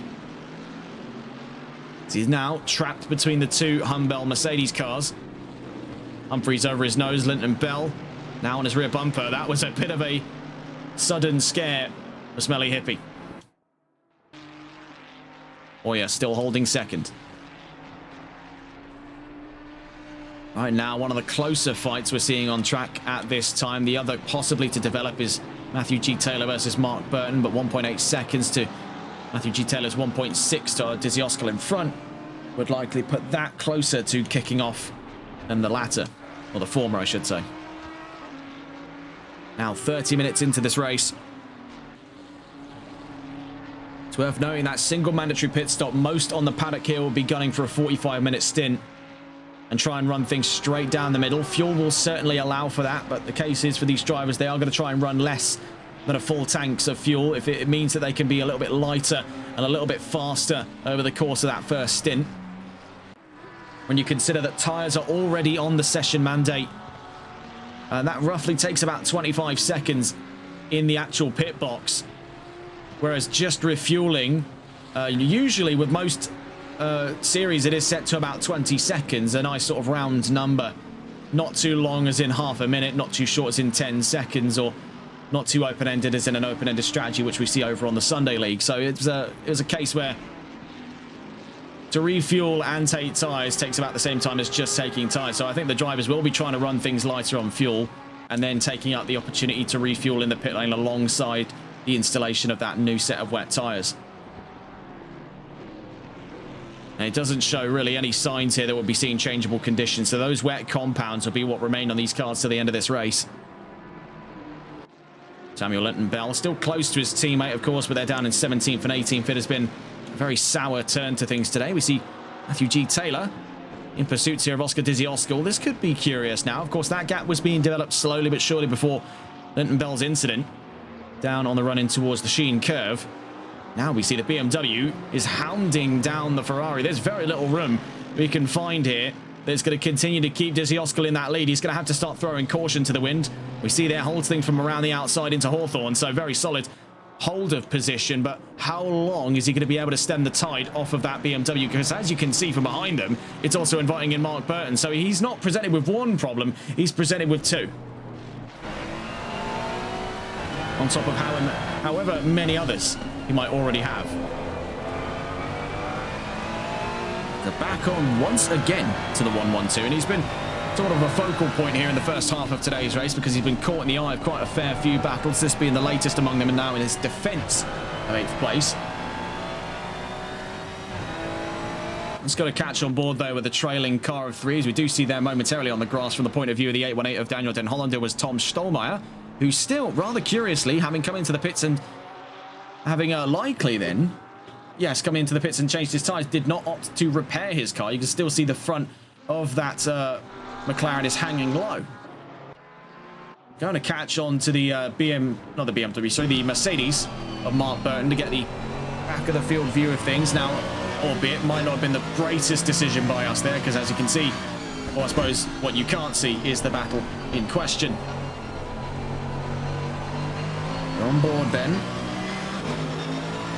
with Mark Burton, two-time race winner this season. And things have certainly been a bit pear-shaped for him today here in Brands Hatch, but he's making do with what he can. You play the cards you're dealt, and so far he now finds himself in that top 10, fighting on the possibility of at minimum 9th and the possibility of a greater 8th place fight with the Ferrari out in front. There was a yellow flag down through the paddock hill bend for the 51. So having a look down the order there to see, that was for Salvatore Borgetto, the second time that's happened for him in that section of the track. Back on board though to Burton as things are starting to hot up in the fight between Oscar Dizzy-Oskal and Matthew G. Taylor. Making our way towards the Clark curve. The BMW on the offense here for 8th place. If they slip up, Mark Burton could surf on through to an 8th place spot with very little issue. Going to catch on though to the BMW on here with Matthew G. Taylor, the man in the middle in the 888 BMW. His teammate Mark Taylor 2 positions down in 11th, having just completed his last lap just gone.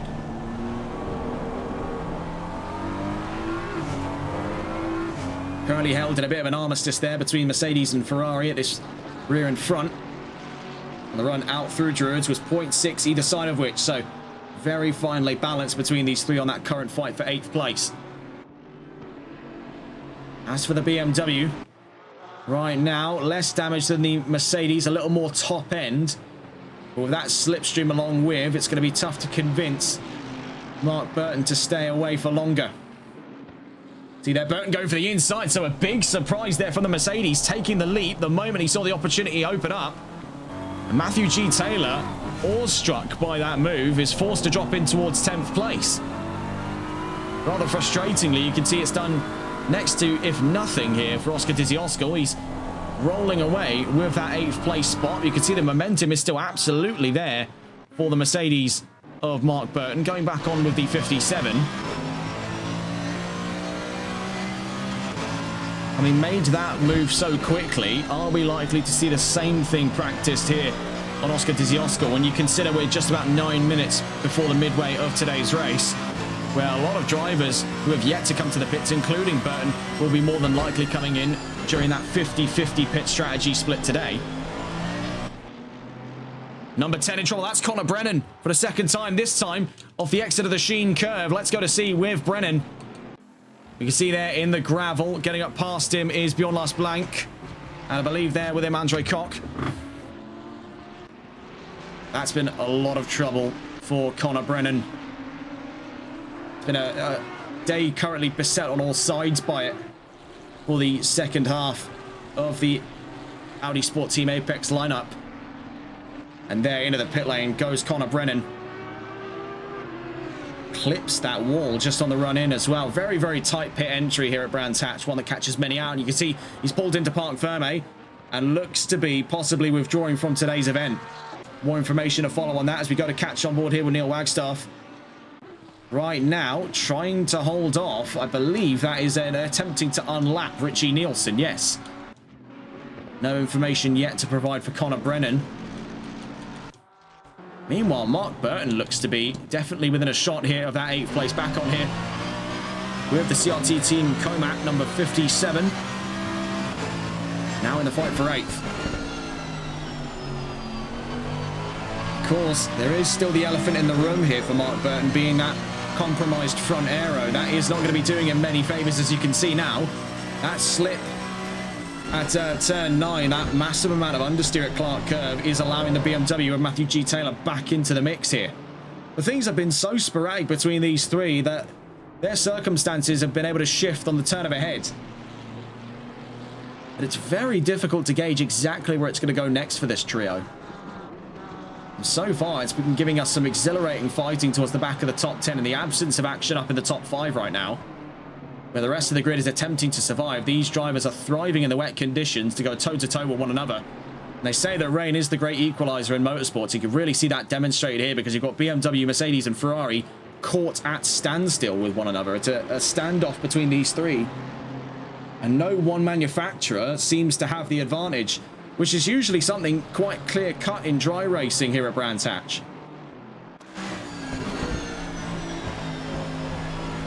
Out through Westfield, you can see they're having a bit of the grass collect on his left-hand side. Leaves Oscar Dizzy-Oscar with less speed to carry in towards the Sheen curve. On the inside goes the Mercedes, with the Ferrari tucking back in behind. Great move then by Burton, but there could be some immediate counter-attack being sized up by Oscar Dizzy-Oscar for the fight on 8th. Matthew G. Taylor right in behind them as well off the exit of Sterling's. And a new chapter then, Sean Moore into the pit lane. And so too, there is, we see, of course, there's still Connor Brennan. The 46 in, that's going to upgrade these three, if they all stay out, as they do right now, into a fight for 7th.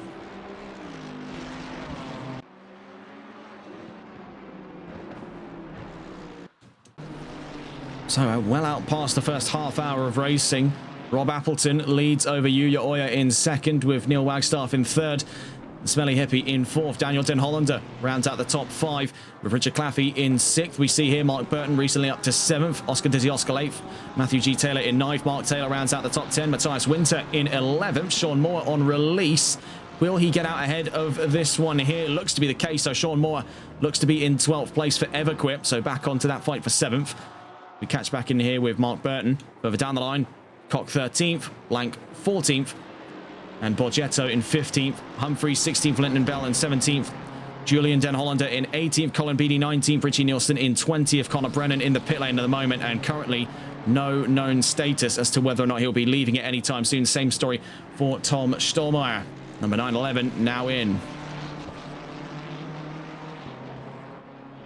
Cutting away then from the point of view of Mark Burton. Let's go on board to that of Oscar Dizzy-Oscar, because things look to be hotting up now as he falls away from the Mercedes. The BMW, as I suppose, will actually stay on board here with Matthew G. Taylor instead, as the first of two to have come up in that conversation. He is catching up rather quickly.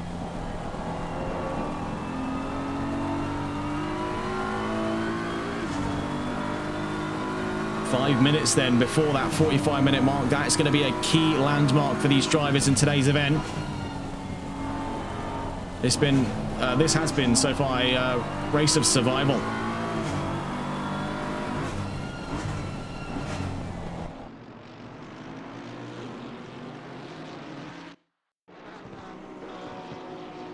As far as the nearest fights go so far, this is it between Matthew G. Taylor and Oscar Dizzy-Oscar.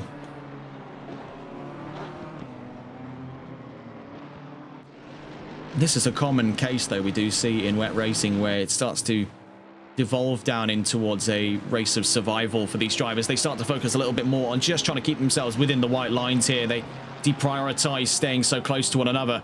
But it's quite exhilarating to see. In between that, you still have the drivers with enough fire in their bellies to continue to go head-to-head, has been the case here so far for Burton, Dizzy-Oscar and Taylor. Things have been far more efficient, though, speaking up in that top 5, as we see here.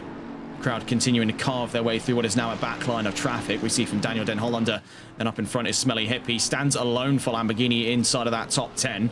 His teammate Richie Nielsen down in 20th at this time. Neil Wagstaff in 3rd. Yuya Oya, the sole Audi possibly left on this grid here, especially only in the top 20. Then up ahead of him by about 4.5 seconds is Rob Appleton. Now, I would like to point this out, that Appleton's gap to Oyer has started to come down. Now, albeit you could definitely attribute that to traffic. You can see up in front of him there, that's one of the Everquick cars, the 46 there of Sean Moore. And I highly doubt this has been the first car he's encountered of traffic over the course of today's event. So that gap is slowly but surely being chipped away. But you can see it's a two-way street. As Yuya Oyer also inadvertently affected by lap traffic.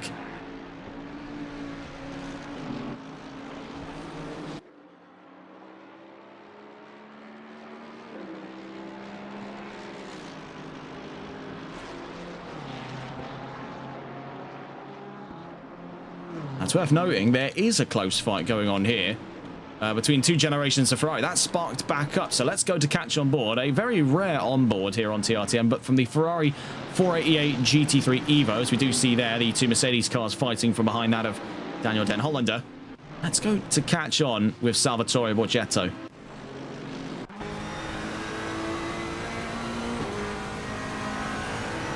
Last of the Ferrari V8 GTs.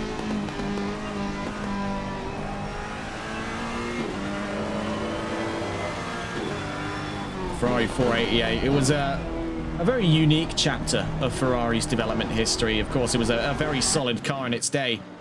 But in terms of its road counterpart, the 488 GTB, it of course replaced the last of the naturally aspirated V8s from Ferrari, the Ferrari 458, a car that I've had the pleasure of driving myself, and it is a phenomenal machine.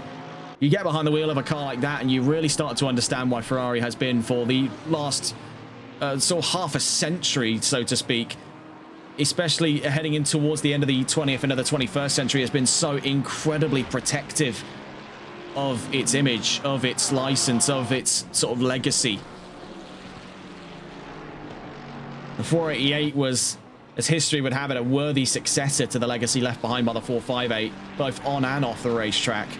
The 296 continues to keep that ball rolling, and as we've heard in the last couple of weeks, and you may have heard from us as well here on TRTN, we are aware of a 296 Evo GT3 being developed by Ferrari. It was tested alongside their 499P Evo at the Circuit Paul Ricard in recent weeks.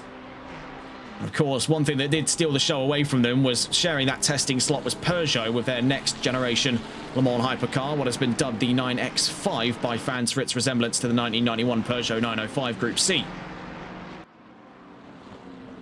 You see Daniel Den Hollander trying to get the long way around Salvatore Borgetto. You can see Borgetto's not budging here. I think he's definitely trying, as you can see there, pumping the brakes. He's trying to let him pass, but he wasn't trying to lose too much distance to Bjorn Lars Blank. But ultimately, he's had to accept the inevitable there. As we head up now, about 20 seconds from the halfway mark. Now comes the conversation on the strategy by this one here, because he could have this one timed to perfection. Rob Appleton out through Sterling, so you can see quite a fair degree of understeer now, so you can see where his difficulties are coming from. With two drivers already in the pit lane, Matthew G. Taylor and Matthias Winter, we're at the halfway. Does Appleton make his way to the pit lane? The 153 stays out. As for Oyer, what's the strategy here from the Finnish talent? The number 11 stays out. As for Wagstaff, stays out. So a curious development from the top three. Now, of the wider top five, what could Hippie and Den Hollander be thinking of doing in today's event? We see here from Hippie off the exit of the Sheen curve into Sterling's now. It's already having come in, as mentioned before, was the 888 and the 92. Could we be seeing more into the pit lane with a bit of a step out like that? Could it be the reassuring sign to Hippie that he needs new tyres? Getting around Clark curve, what's the decision? 420 stays out.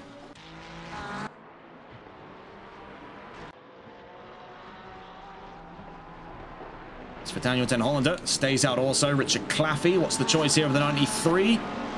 Stays out. You can see, though, I believe that was, I want to say that was Bjorn Lars Blank coming in. Yes, that it was.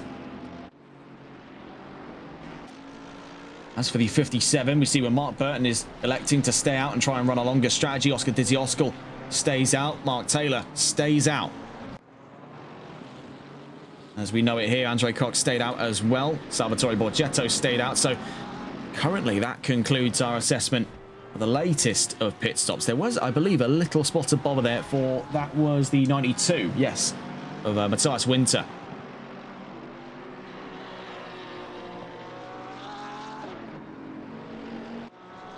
As for the 153, the 46 in the background had some trouble as well. That was for Sean Moore. Appleton stays out. Oya stays out.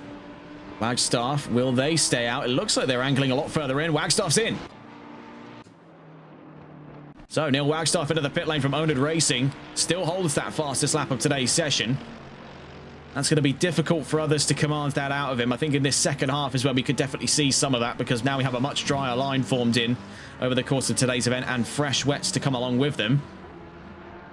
So in goes Neil Wagstaff. Hippie stays out. Den Hollander will be next under consideration at this time. We see up in front of him there is the 888.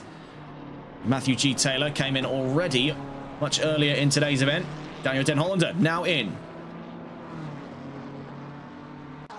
Richard Claffey stays out. Mark Burton would be next under assessment here. And of course, he still is nursing a wounded front end on that Mercedes. He's done very, very well in his first stint. He will elect to stay out another lap going.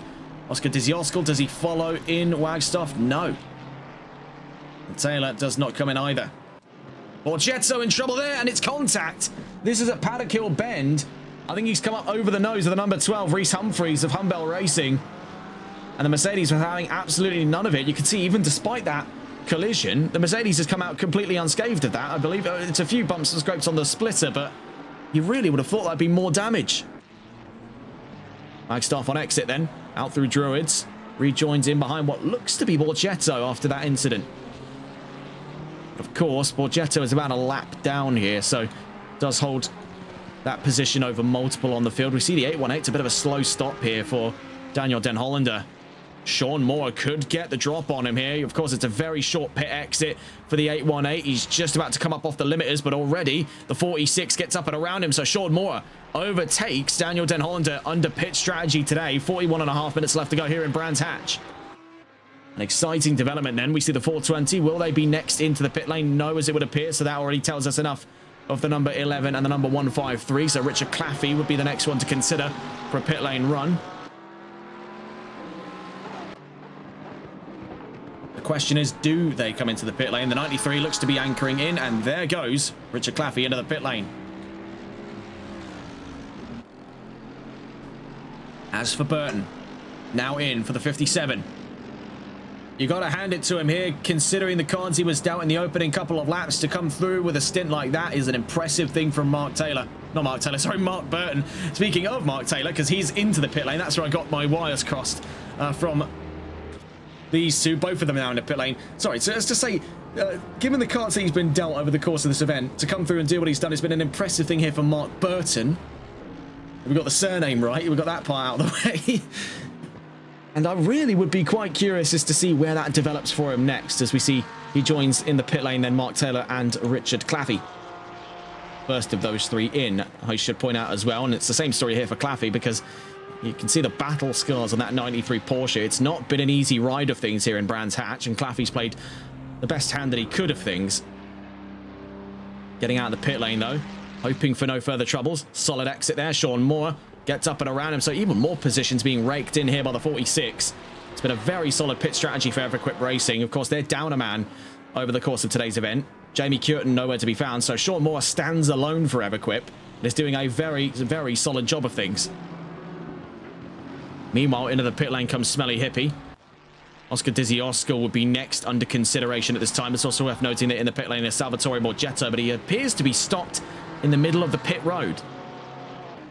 Now, I have no idea what's gone on here for the Ferrari of Borgetto. Clearly, there's that indication he might still be rather infuriated about that incident between himself and Reese Humphreys. That will more than definitely be under review at the end of today's event. Wagstaff now up into 4th over Hippie. It still leaves 3 out at the head of things here. Appleton, Oya and Dizioskal. And speaking of, we see here with Rob Appleton.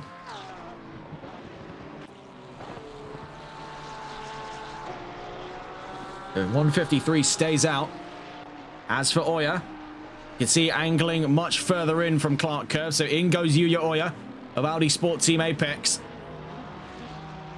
And again, reflecting on those race wins this season, Oya collected on their first and currently only one in round 3 of the championship. Towards the start of the season, it was Whale Racing's Carlos Deesh who was taking multiple victories. Then Mark Burton at rounds 2-1. And then later at round 4, we could be seeing then a line of new race winners, starting off from round 5 with Daniel Den Hollander's first win. Right now, it's definitely on the cards here for Neil Wagstaff or Rob Appleton for that matter, because both of these two have delivered on an exemplary performance. Appleton staying out at the moment as Oya goes into the pit lane. Dizzy Oskal, I believe, is also next under consideration. It has been super, super strong by Onid.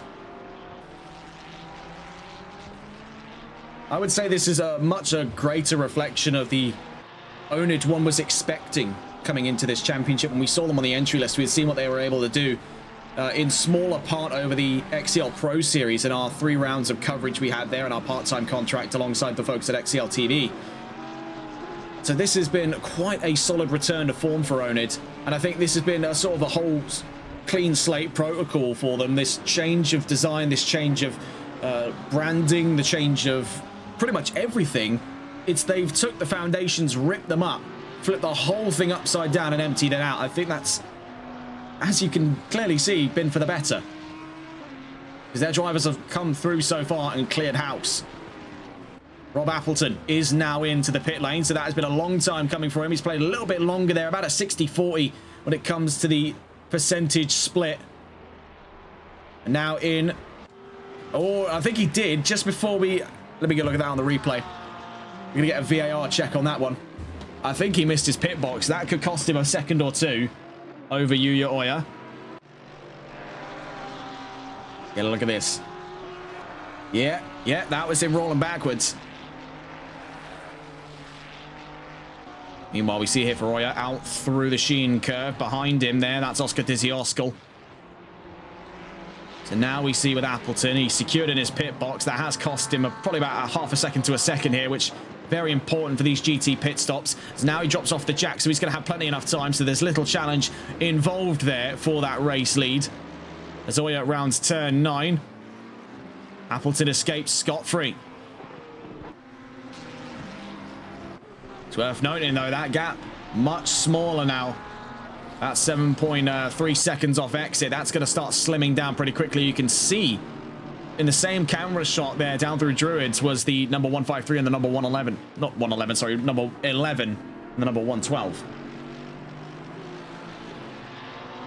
Speaking of the 112 here, Oscar Dizzy Oskal is the last driver to take their mandatory pit stop right now. As currently we have, I'd say, almost a soft DNF here out of Connor Brennan. It's unlikely they'll be rejoining us for the rest of today's event. It's worth noting the emergence of new fights then. We did say it would take until after this main run into the pits where things will start to squeeze back in. Right now, we see it's Julian Den Hollander versus Andre Koch. Further up the order, it's Daniel Den Hollander versus Sean Moore. Battle of the Ferraris then, and it's been an admirable performance today by Sean Moore to stand alone for EverQuip and deliver on a very solid drive so far today. And there's still 35 minutes of racing left to be had here at Brands Hatch. But in that 35 minutes, the question will be answered: how much longer will Oscar Dizzy Oskal elect to stay out?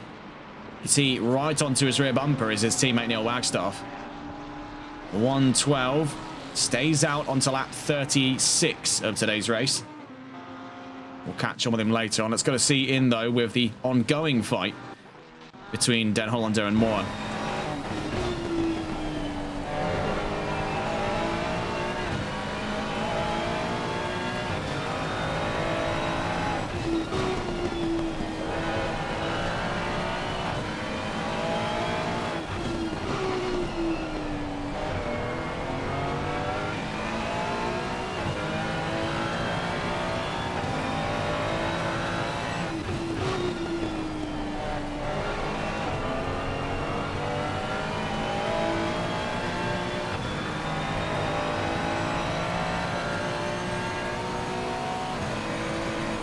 I'll leave you on board with the Moore v Den Hollander fight just as we head up here towards Druids. We'll see how this pans out, and we'll leave you on board with these two in a moment's time, as we'll be back to you in just a moment following them here through Druids.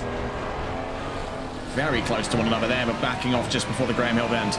Meanwhile, hang on just a tick here before we do go away. Number 92 in trouble down the, I believe that's the Dingledale for I want to say that was Richard Claffey in trouble. No, it was his teammate, Matthias Winter, down in 19th place. They've got back up and running, so yellow flags subside. We'll leave you on with these two. Back to you in a moment.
Still on board here with Daniel Den Hollander, now having seen them got out past Sean Moore as their action continues on track.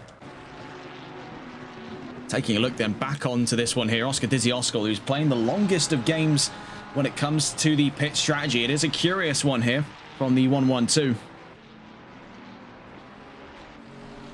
What will be the deciding factor? Will it be in this lap? It certainly looked to have been the case there on the approach out of Clark Curve, but I think it was a case where he just wanted the closest of lines on the inside to try and avoid, with all manner of thing, the wet line on the outside there, because that would be very easy to put him in the gravel. So staying out onto the lap 38 here from Oscar Dizzy Oskal.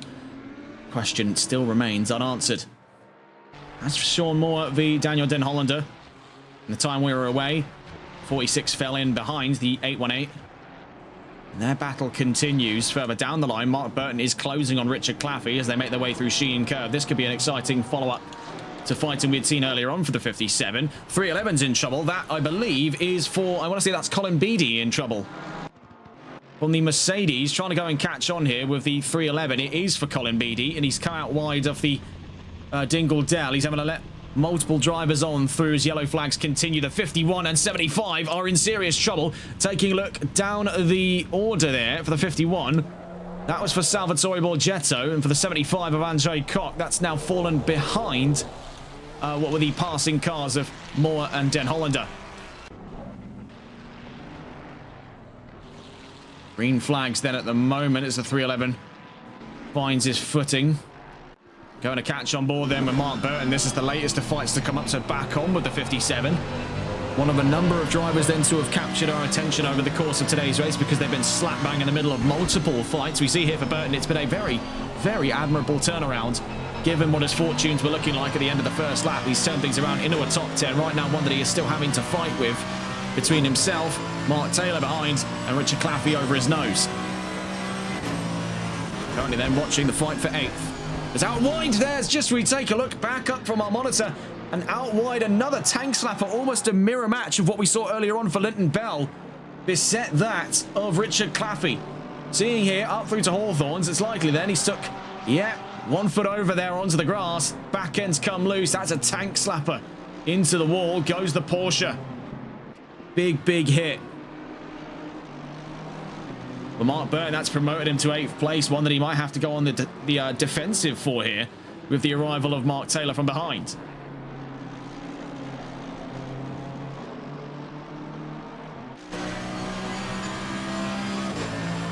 Curious to note here the inputs from the 57, just seeing how he's managing the run down through Paddock Hill Bend. You can see he's been very gradual about it. A little bit of sawing there of the wheel, just sort of testing the waters. How much more grip can I extract from this corner? You see it here, holding the angle rather nicely through Druids. That's really what these drivers have to do. That's why you get this almost a jerking motion from these cars where they sort of jut a little bit through the corners, because the driver is sawing the wheel, trying to get a little bit more grip. Now, in dry conditions, that is a surefire way of melting your fronts and giving you a premature pit stop or even a premature puncture. So wet racing is where that is quite a necessity here, because the drivers have to try and test it every single time, because the conditions on a lap by lap basis can be so incredibly variable.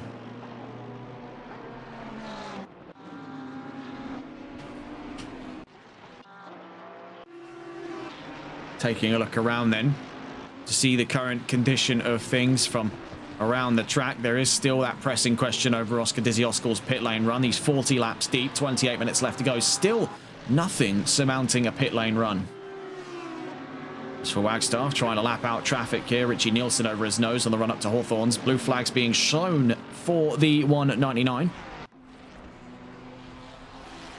Daniel Den Hollander now putting nearly 2.5 seconds there, 2.4 at the moment, over Sean Moore following their overtake. Rob Appleton heading up in towards traffic. Samuel Linton Bell over his nose as we head in towards Stirling's. See visibility starts to come down by the wayside here once you start getting caught up behind cars, and that is the trouble currently being met head on by Appleton. And when you hold on to a race of the lead like he does, where he now holds the fastest lap along with it, 129, 585. In the last lap he's just done there, so I did say that fastest lap would more than likely be thwarted in the second half, and we've got the slightly drier of two lines over the race start, and we've got the fresh tyres to boot.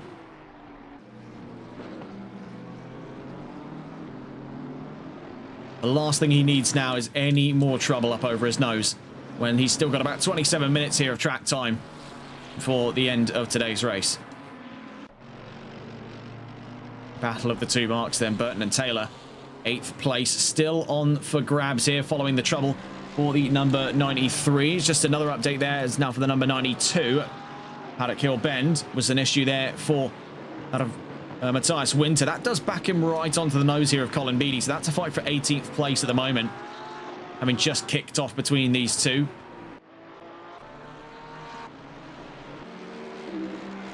Taylor in pursuit over Burton, 7/10 in the last interval. You can see much closer as they enter the Clark curve, so let's get a catch on board with either side of this ongoing fight for 8th place.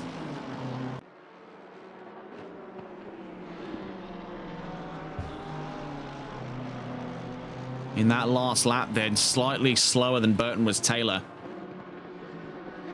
You see it on the straightaway sections here, where the BMW's just able to reel in the Mercedes. Now, while no slouch in the straightaways, the Mercedes does notably have about a mile, if not 2 miles an hour off of the BMW on the straights on most tracks. So where it can make up for that in being a bit more persuasive on the curbs, so it makes it a very popular choice on tracks with very high curbs. And tracks with a lot of bumps, a lot of changes in sort of track conditions, what makes it a very popular choice of the Nürburgring as well, alongside that BMW that's very, very sharp for a front engine car. He is losing time in those straights.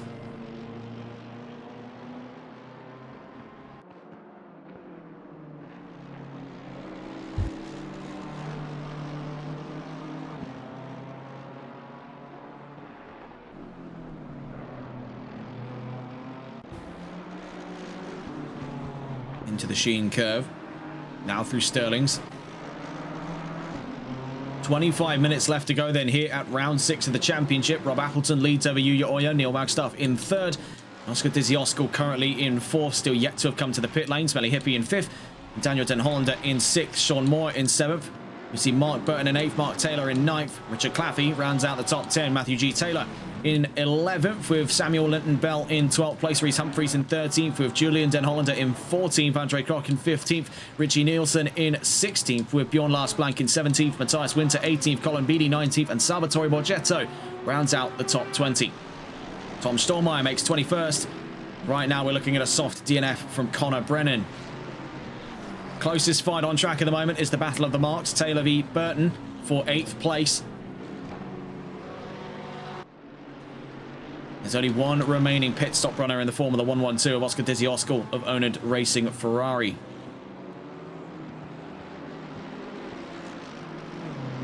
So cutting away from their fight for a moment, we do note there, that's been some trouble for the 51. That was Salvatore Borgetto, and it's so nearly threw this one off his pedestal there. You can see there was a big wobble in reaction to the 51 up over his nose. He was having to get very hesitant there at Paddock Hill for Reese Humphreys. That could have ended in tears for him.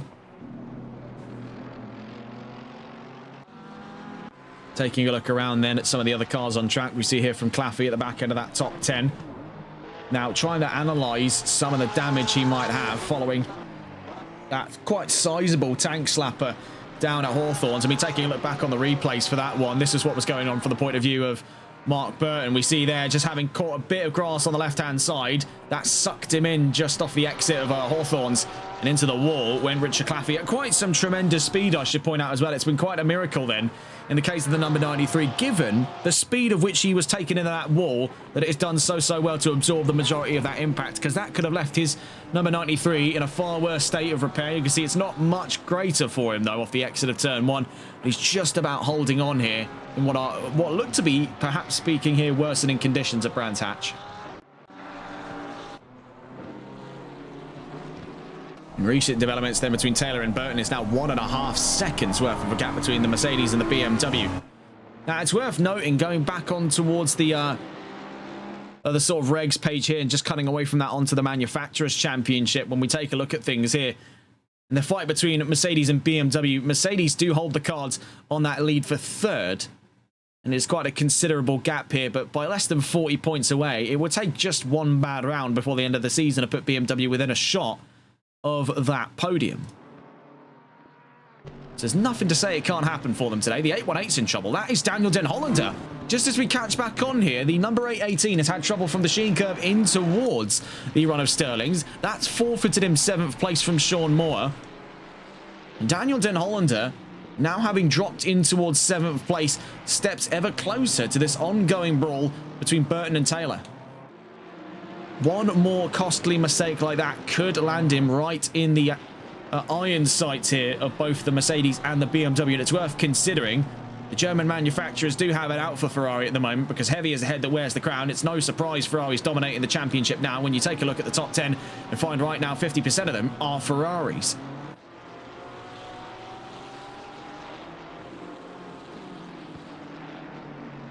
I remember a time, maybe around about a year, two years and a quarter, let's say, ago, round about the time when they started adding these newer generation GTs. It was the Huracan Evo 2, the 992 GT3R, the M4, the Mustang, the McLaren, the Ferrari, so on and so forth. And I remember when there was that great fear by many that McLaren domination was something very quickly creeping up. But I think, as history has now laid it out, it's been Ferrari. It's the ones you don't think about so much. And a lot of people clamoured to the McLaren because it was a car that was in the game for longer. We already had the 720S before the Evo. Not many eyes were shifting to the 296 because not many eyes were already shifting to the 488. We now see here at long last, just with about 20 minutes left to go, as Oscar Dizzy-Oskal into the pit lane. That promotes Smelly Hippie to 4th. Sean Moore looks to head up that top 5 then for Everquip, so it's looking to be a very solid drive for this one today. Having held on to a top 5 spot throughout today's race, that is quite commendable here, but he needs to hold his nerve for another 20 minutes in order to secure that spot. As for Burton and Taylor, they come up to 7th and 8th. Still close to one another in their current scrap of things. Dizzy-Oskal's released from the jacks there and is on his way out. You can see about to be intercepted by Richard Claffey. He's got quite a bit of speed carrying up in towards turn 1. The back end steps loose on the 93. He's sliding his way down through Paddock Hill Bend as the 112 steps out wide. Now right onto the iron sights there of the Porsche. He covers the inside off. Oscar Dizzy-Oskal is out of the out of the pan and into the fire, I think is how the saying goes.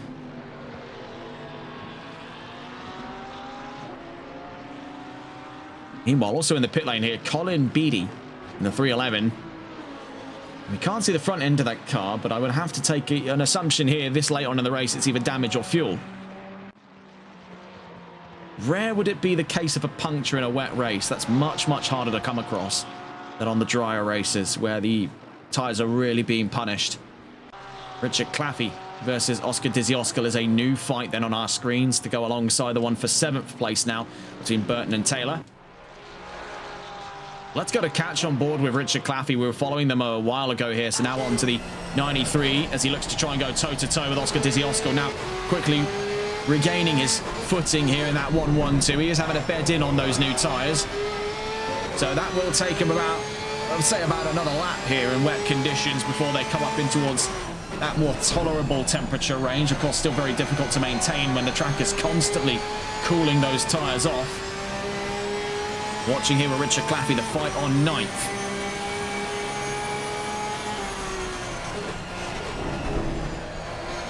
Back end, he's having to work with the back end of the car now. We're seeing, and we were saying old school track. I was not expecting old school racing to go along with it. He's having to almost four-wheel slide it. He's sort of embracing his inner Ken Miles here. Some real old school driving to sort of roll with the rotation of the car. You can see that's actually working quite well for him because that Ferrari is very, very sharp when it comes to oversteer, and that's leaving the 1-1-2 of limited options, whereas Richard Claffey, and I've only seen one other driver do this before very confidently with Porsche, that being famed Argentine talent on our screens, Luca Tamburini. We've seen him do much the same in weather conditions like these, albeit in GT2. But the Porsche, it is a car that you do have to almost drive like it's from the 1960s. It has a very old-fashioned design. 8th generation Porsche 911, of course. They have not teetered away from their basic design philosophy for some 70 or so years since the inception of the original Porsche 911 in the mid-50s. All we see, though, it is a double-edged sword for Richard Claffey, so you can't be too certain of that.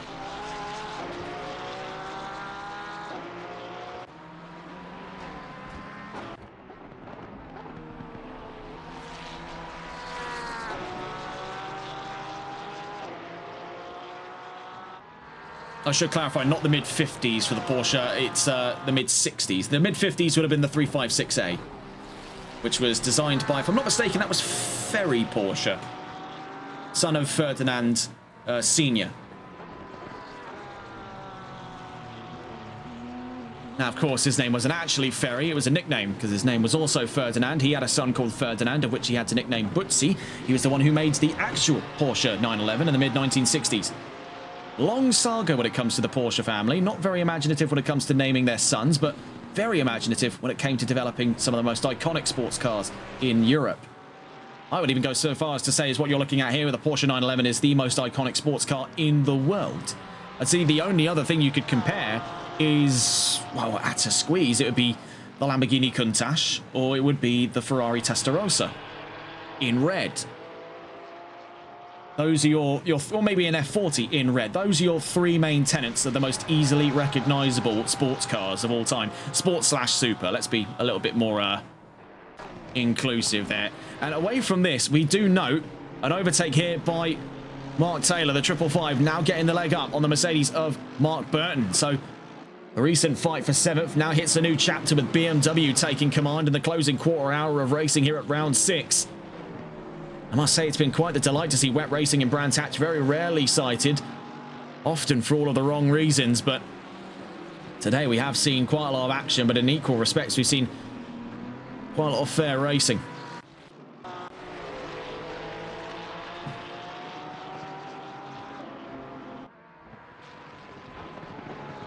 Of course, there is the joke with the Porsche 911 that it's a Volkswagen Beetle, but that is rooted in history. The original 356 prototypes developed by, was it Ferry Porsche alongside a team of engineers, was taken from a Volkswagen Beetle. They removed the body off of it. I believe they cut the chassis. I think it was increased the wheelbase by about 10 millimeters. Completely reworked the air-cooled flat 4 engine. Lightened the car down, gave it an aluminium body, and that's how the world got the 356. Of course, that was later developed into the Porsche 901, otherwise the first ever Porsche 911 by Ferry Porsche's son, Butzi Porsche. So yes, in layman's, it is a Volkswagen Beetle, but what's so wrong with that? Number 51 had some trouble there. That was for Salvatore Borgetto. And I think we are starting to see the real blunt end of that choice of car. It was very curious to see the 488, but I think now we're starting to get many more answers as to why this car has been confided to the history books here on ACC. I think it is a car maybe a little bit out of its element now compared to the newer 296. See the 93 just sliding down. I mean, it's hypnotic to see.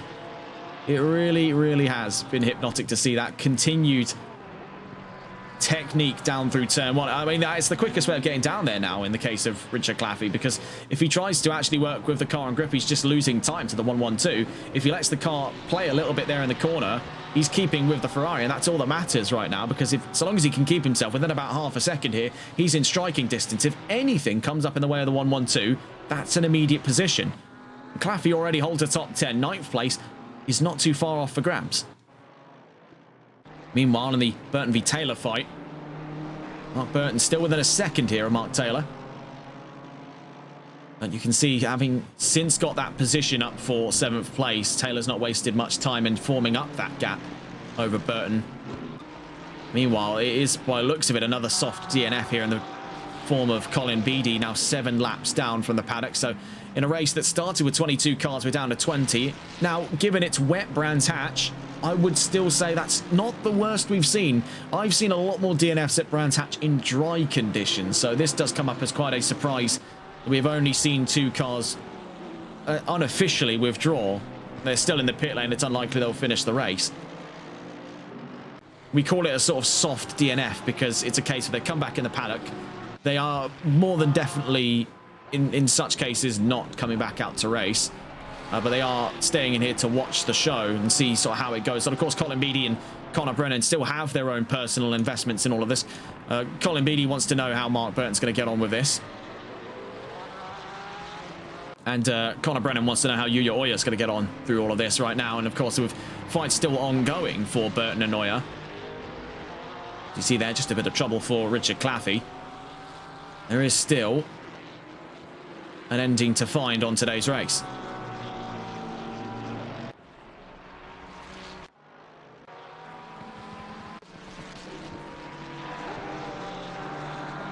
I would say what started out as a bit of a ropey start today here for the BMWs. They've turned around into a fairly decent turn. In the case here of their 555, of course, there was trouble further down the line for Matthew G. Taylor, but he's still holding on strong here in 11th place. If anything were to go on in that 9th place fight, he'd be the first one to know about it. Catching up to him appears to be Yuya Oya, so we've got to catch on board there with the Finnish talent in the number 11. As we are about 11 minutes out here, by the way things look at the moment, from seeing a brand new race winner in this series. Watching here with Oya.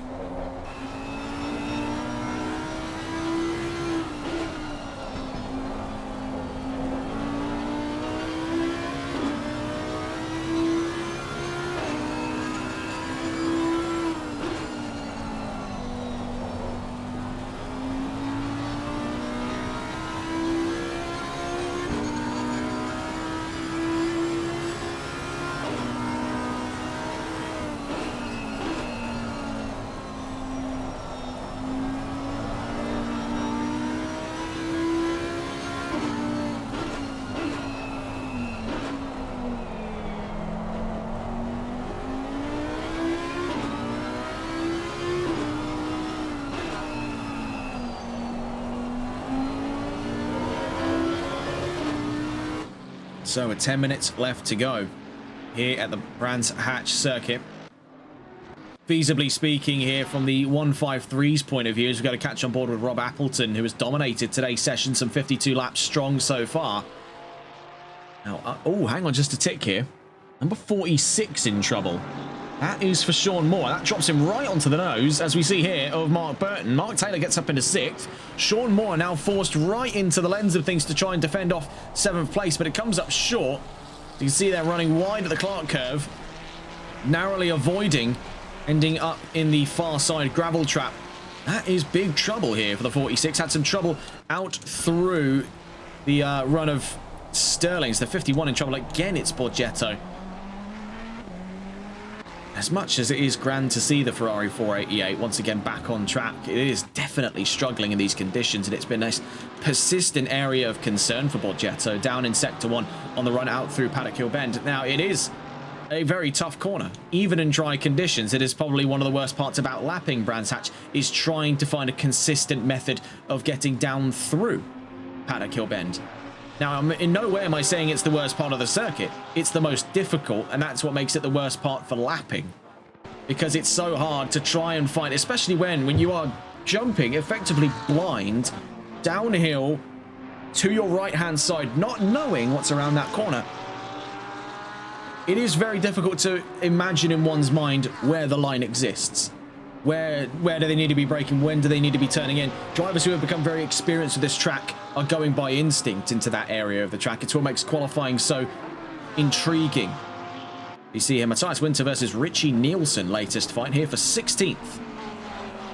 Lamborghini versus Porsche. Now we saw from Winter's teammate, that being Richard Claffey, was their ongoing fight with Oscar Dizzy Oscar. Well, that is now 3.6 seconds apart from one another. So now we see the latest saga fighting here, getting the inside through Druids, then the outside through Graham Hill Bend. Later of the two onto the brakes, and narrowly avoids there, getting swept around. Great move then by Winter, up to 16th.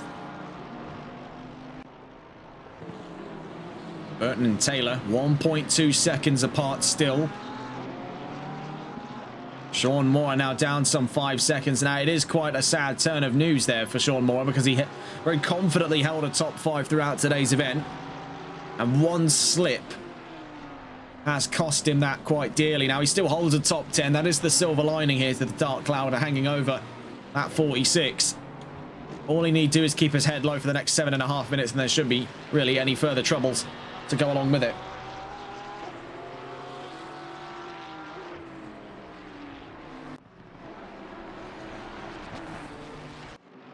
Being intercepted there is the 112. And I think that really does go to show the distance that Rob Appleton has over the rest of that grid. I mean, that is staggering. Staggeringly fast, I would say, is the word that does spring to one's mind almost immediately. The fact that Rob Appleton is about to lap the 9th place car.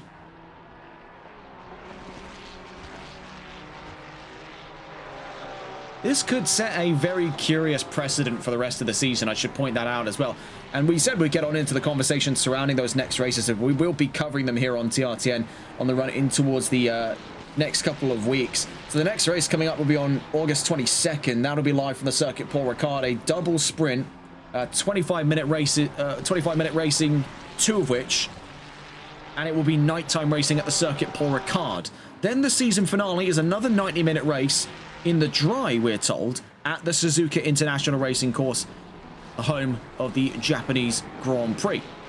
Now, those are 2 exciting destinations for the reason that right now, of what we've seen of this brand new owned lineup, this is their bread and butter, is these trying these difficult conditions, ones that often set apart the experienced from the inexperienced. It's a kind of set of conditions that separates the wheat from the chaff. But what is it going to happen? What's going to happen for these drivers when they head into a much shorter race, when they have much less time to think long game, when they have less time to try and hold off the rest of the grid? Right now, we've had, I would say, a far more hesitant performance all round, for the simple reason that playing things too dangerously is going to cost you quite severely, as we do see here now for Mark Taylor as he drops in behind Mark Burton. We see out in front of them there was a big step over the curbs for, I believe that was Julian Den Hollander in the number 919, as he stays out wide there off Sterling's. New fight re-engaged, this time on 6th. Well, 12 was momentarily in trouble out of the Graham Hill Bend, that being for Reese Humphreys. 5 minutes left to go in today's race. Rob Appleton, you can still see there, attempting to intercept the 112. Now, looking here, down towards the line from Appleton's perspective at this time, looking roughly what those lap times are looking at, about 1.5 minutes. So I'd say we've got about, with allowing for about 10 seconds here, unless he's held up any longer, we've got about 4 laps. It would be 3 laps and then about 10 seconds of overlap, I should say, that would take us into that 4th. Number 911 in trouble. That being, this time here, Tom Stolmeyer spun all the way around at the Sheen curve. You can see here, yellow flags currently out in this section. That's getting up by him. There goes Matthias Winter. The 199 is next up to him. That'll be Richie Nielsen. You can see they're emerging over his rear view. And Stolmeyer gets back up and running. So back in a green flag conditions here with 4 minutes to spare.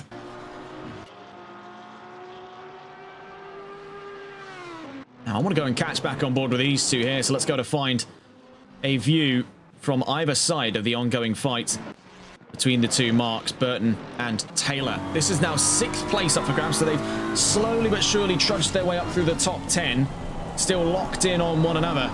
There's still not a definitive ending yet for this story. We will be getting one fairly soon.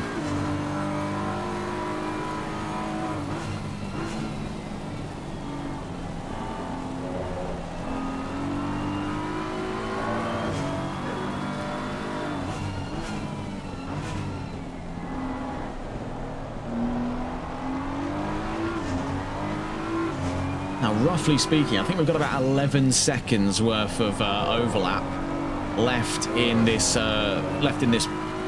race. So I think we've got about 2 laps, then 1 more thereafter. So about 3 here from the race lead. As we continue to watch here with Mark Taylor fighting with Mark Burton for 6th place as they make their way up at around 30s, back onto the Grand Prix section of the Brands Hatch circuit.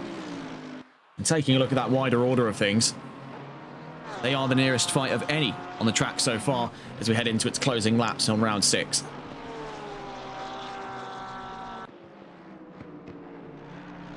Of course, as mentioned far earlier in the stream, this is our second to last event of this week. If you're joining us tomorrow evening, 6:30 p.m. BST, we go live for Season 7, Round 1 of the NLRL Sunday League powered by TRTN. It's our second season of sponsorship of the Sunday League and our second season of sponsorship and our 7th of coverage here on TRTN. We'll go live from the Misano World Circuit at 6:30 p.m. tomorrow.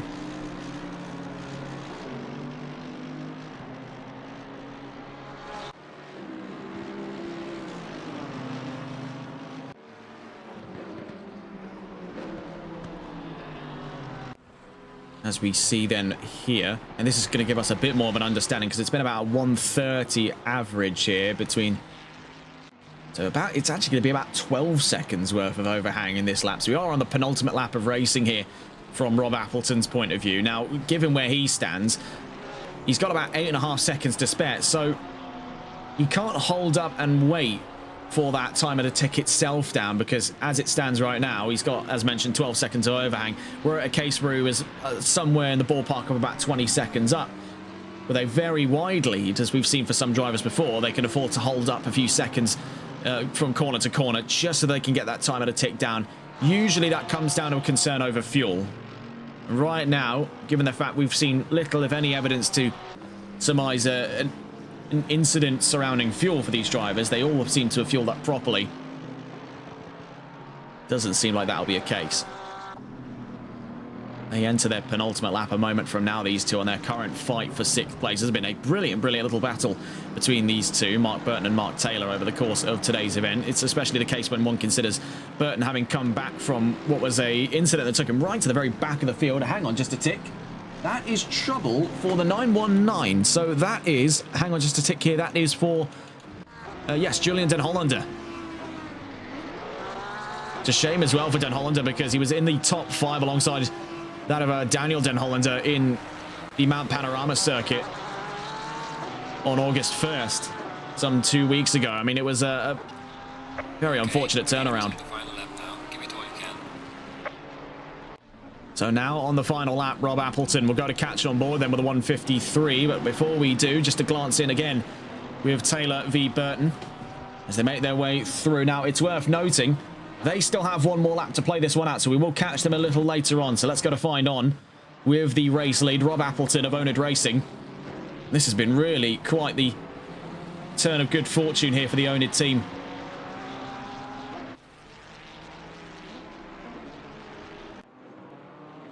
Now into that second half of the season proper. Only a few more rounds left to go after today, 2 in total. The Circuit Paul Ricard and the Suzuka International Racing Course. Now is a case better late than never for Onid to secure their first win of the season here on the Continental Racing League Season 2 teams. We're at round 6, making our way up and around Westfield. It's a bit of a cut there for the 153. Hopefully to keep himself out of the line of fire from the stewards. That'll be the last thing he needs right now, is a 30-second penalty, because that would forfeit the win over to Yuya Oya. On his way up and around here at the Sheen curve in towards Sterling's. Making our way down towards the Clark curve. What is there to say of this performance today by Rob Appleton? He has commanded the field with a ruthless iron vice in that 153. He's mastered the wet conditions here and what has already been a very tough day at Brands Hatch for many. It has been joy and jubilation for Onid. Down to the line then. Rob Appleton takes his first win of the season and he wins in Brands Hatch. What a performance then for the 153. Unmistakable stuff from Ferrari and unmistakable stuff from Onid. Yuya Oya secures second. It's an Onid 1-3 with Neil Wagstaff in third, the fastest lap. As it stands to be the case right now, Smelly Hippie could be seeing fourth. Daniel Den Hollander looking at fifth. Let's get a look in with the Burtons. Not the Burtons, sorry, the Marks. Burton and Taylor. Meanwhile, we take a look towards the back of the field here to see Oscar Dizzy-Oskal secures ninth. Richard Claffey secures 10th. You can see that the state of that Porsche. He's been for a fair jaunt in the dirt there. Seeing here with Smelly Hippie. And what a successful turn of events here for the Lamborghinis. It was a bit of a train wreck for them in the wet conditions when it came to stability, but he held through very calm demeanor over the course of this event. Smelly Hippie secures fourth. Daniel Den Hollander, last round's race winner, does turn things around after what has been quite a few slips and slides here in the wet conditions over the course of today's round, but down to the line we'll see a double top 5 over the course of his short tenure in this championship so far. In the top 5 then, Daniel Den Hollander, great performance for the 818 to turn his prospects around, but down to the line, what a performance it's been for Mark Burton to hold his ground over Taylor and to come back from uncertain odds there at the start of the race, turns it into P6. What a drive from the 57. Same story there for Mark Taylor. Sean Moore down to the line, making the best of what he's got there. It was otherwise looking to be a top 5, but after that slip up, he's just had to hold his tongue over the rest of this race, but still, nonetheless, a great performance. You can see the final result in there. Rob Appleton wins in Brands Hatch. Yuya Oya in second. Neil Wagstaff in third. And Smelly Hippie in fourth. Daniel Den Hollander rounds out the top 5 with Mark Burton in sixth. Mark Taylor in seventh. Sean Moore in eighth.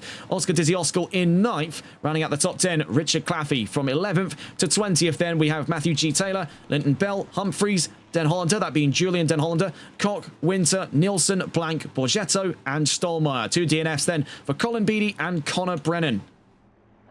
What a race it's been, though, here in Brands Hatch, a track that doesn't disappoint for good action. And it has been quite the solid day for many. Very well done there to own it at 1-3. And this new lineup with Appleton and Wagstaff, this has been what they've needed all along in this championship. It's been a Hail Mary solution after what has been a substantial turnaround in all things surrounding Onid. Big rebranding, big restructuring, and as it stands to be the case, that was much needed for them because it's turned them around into race winners today here in Season 2. Well, that's all from us here on TRTN today. Very well done then to Rob Appleton and for Onid Racing for securing the race win today. Very well done to our podium sitters, Yuya Oya and Neil Wagstaff, with that fastest lap to go alongside it as well. If you're joining us from action tomorrow, as mentioned, 6:30 p.m. BST, we're live for the Season 7 premiere of the NLRL Sunday League, powered by TRTN. We're live from the Misano World Circuit in Emilia-Romagna, Italy, tomorrow evening for the first round of the championship. Do be there. Until then, though, that's all from us here on TRTN. Have a wonderful rest of your evening. Take care and good night.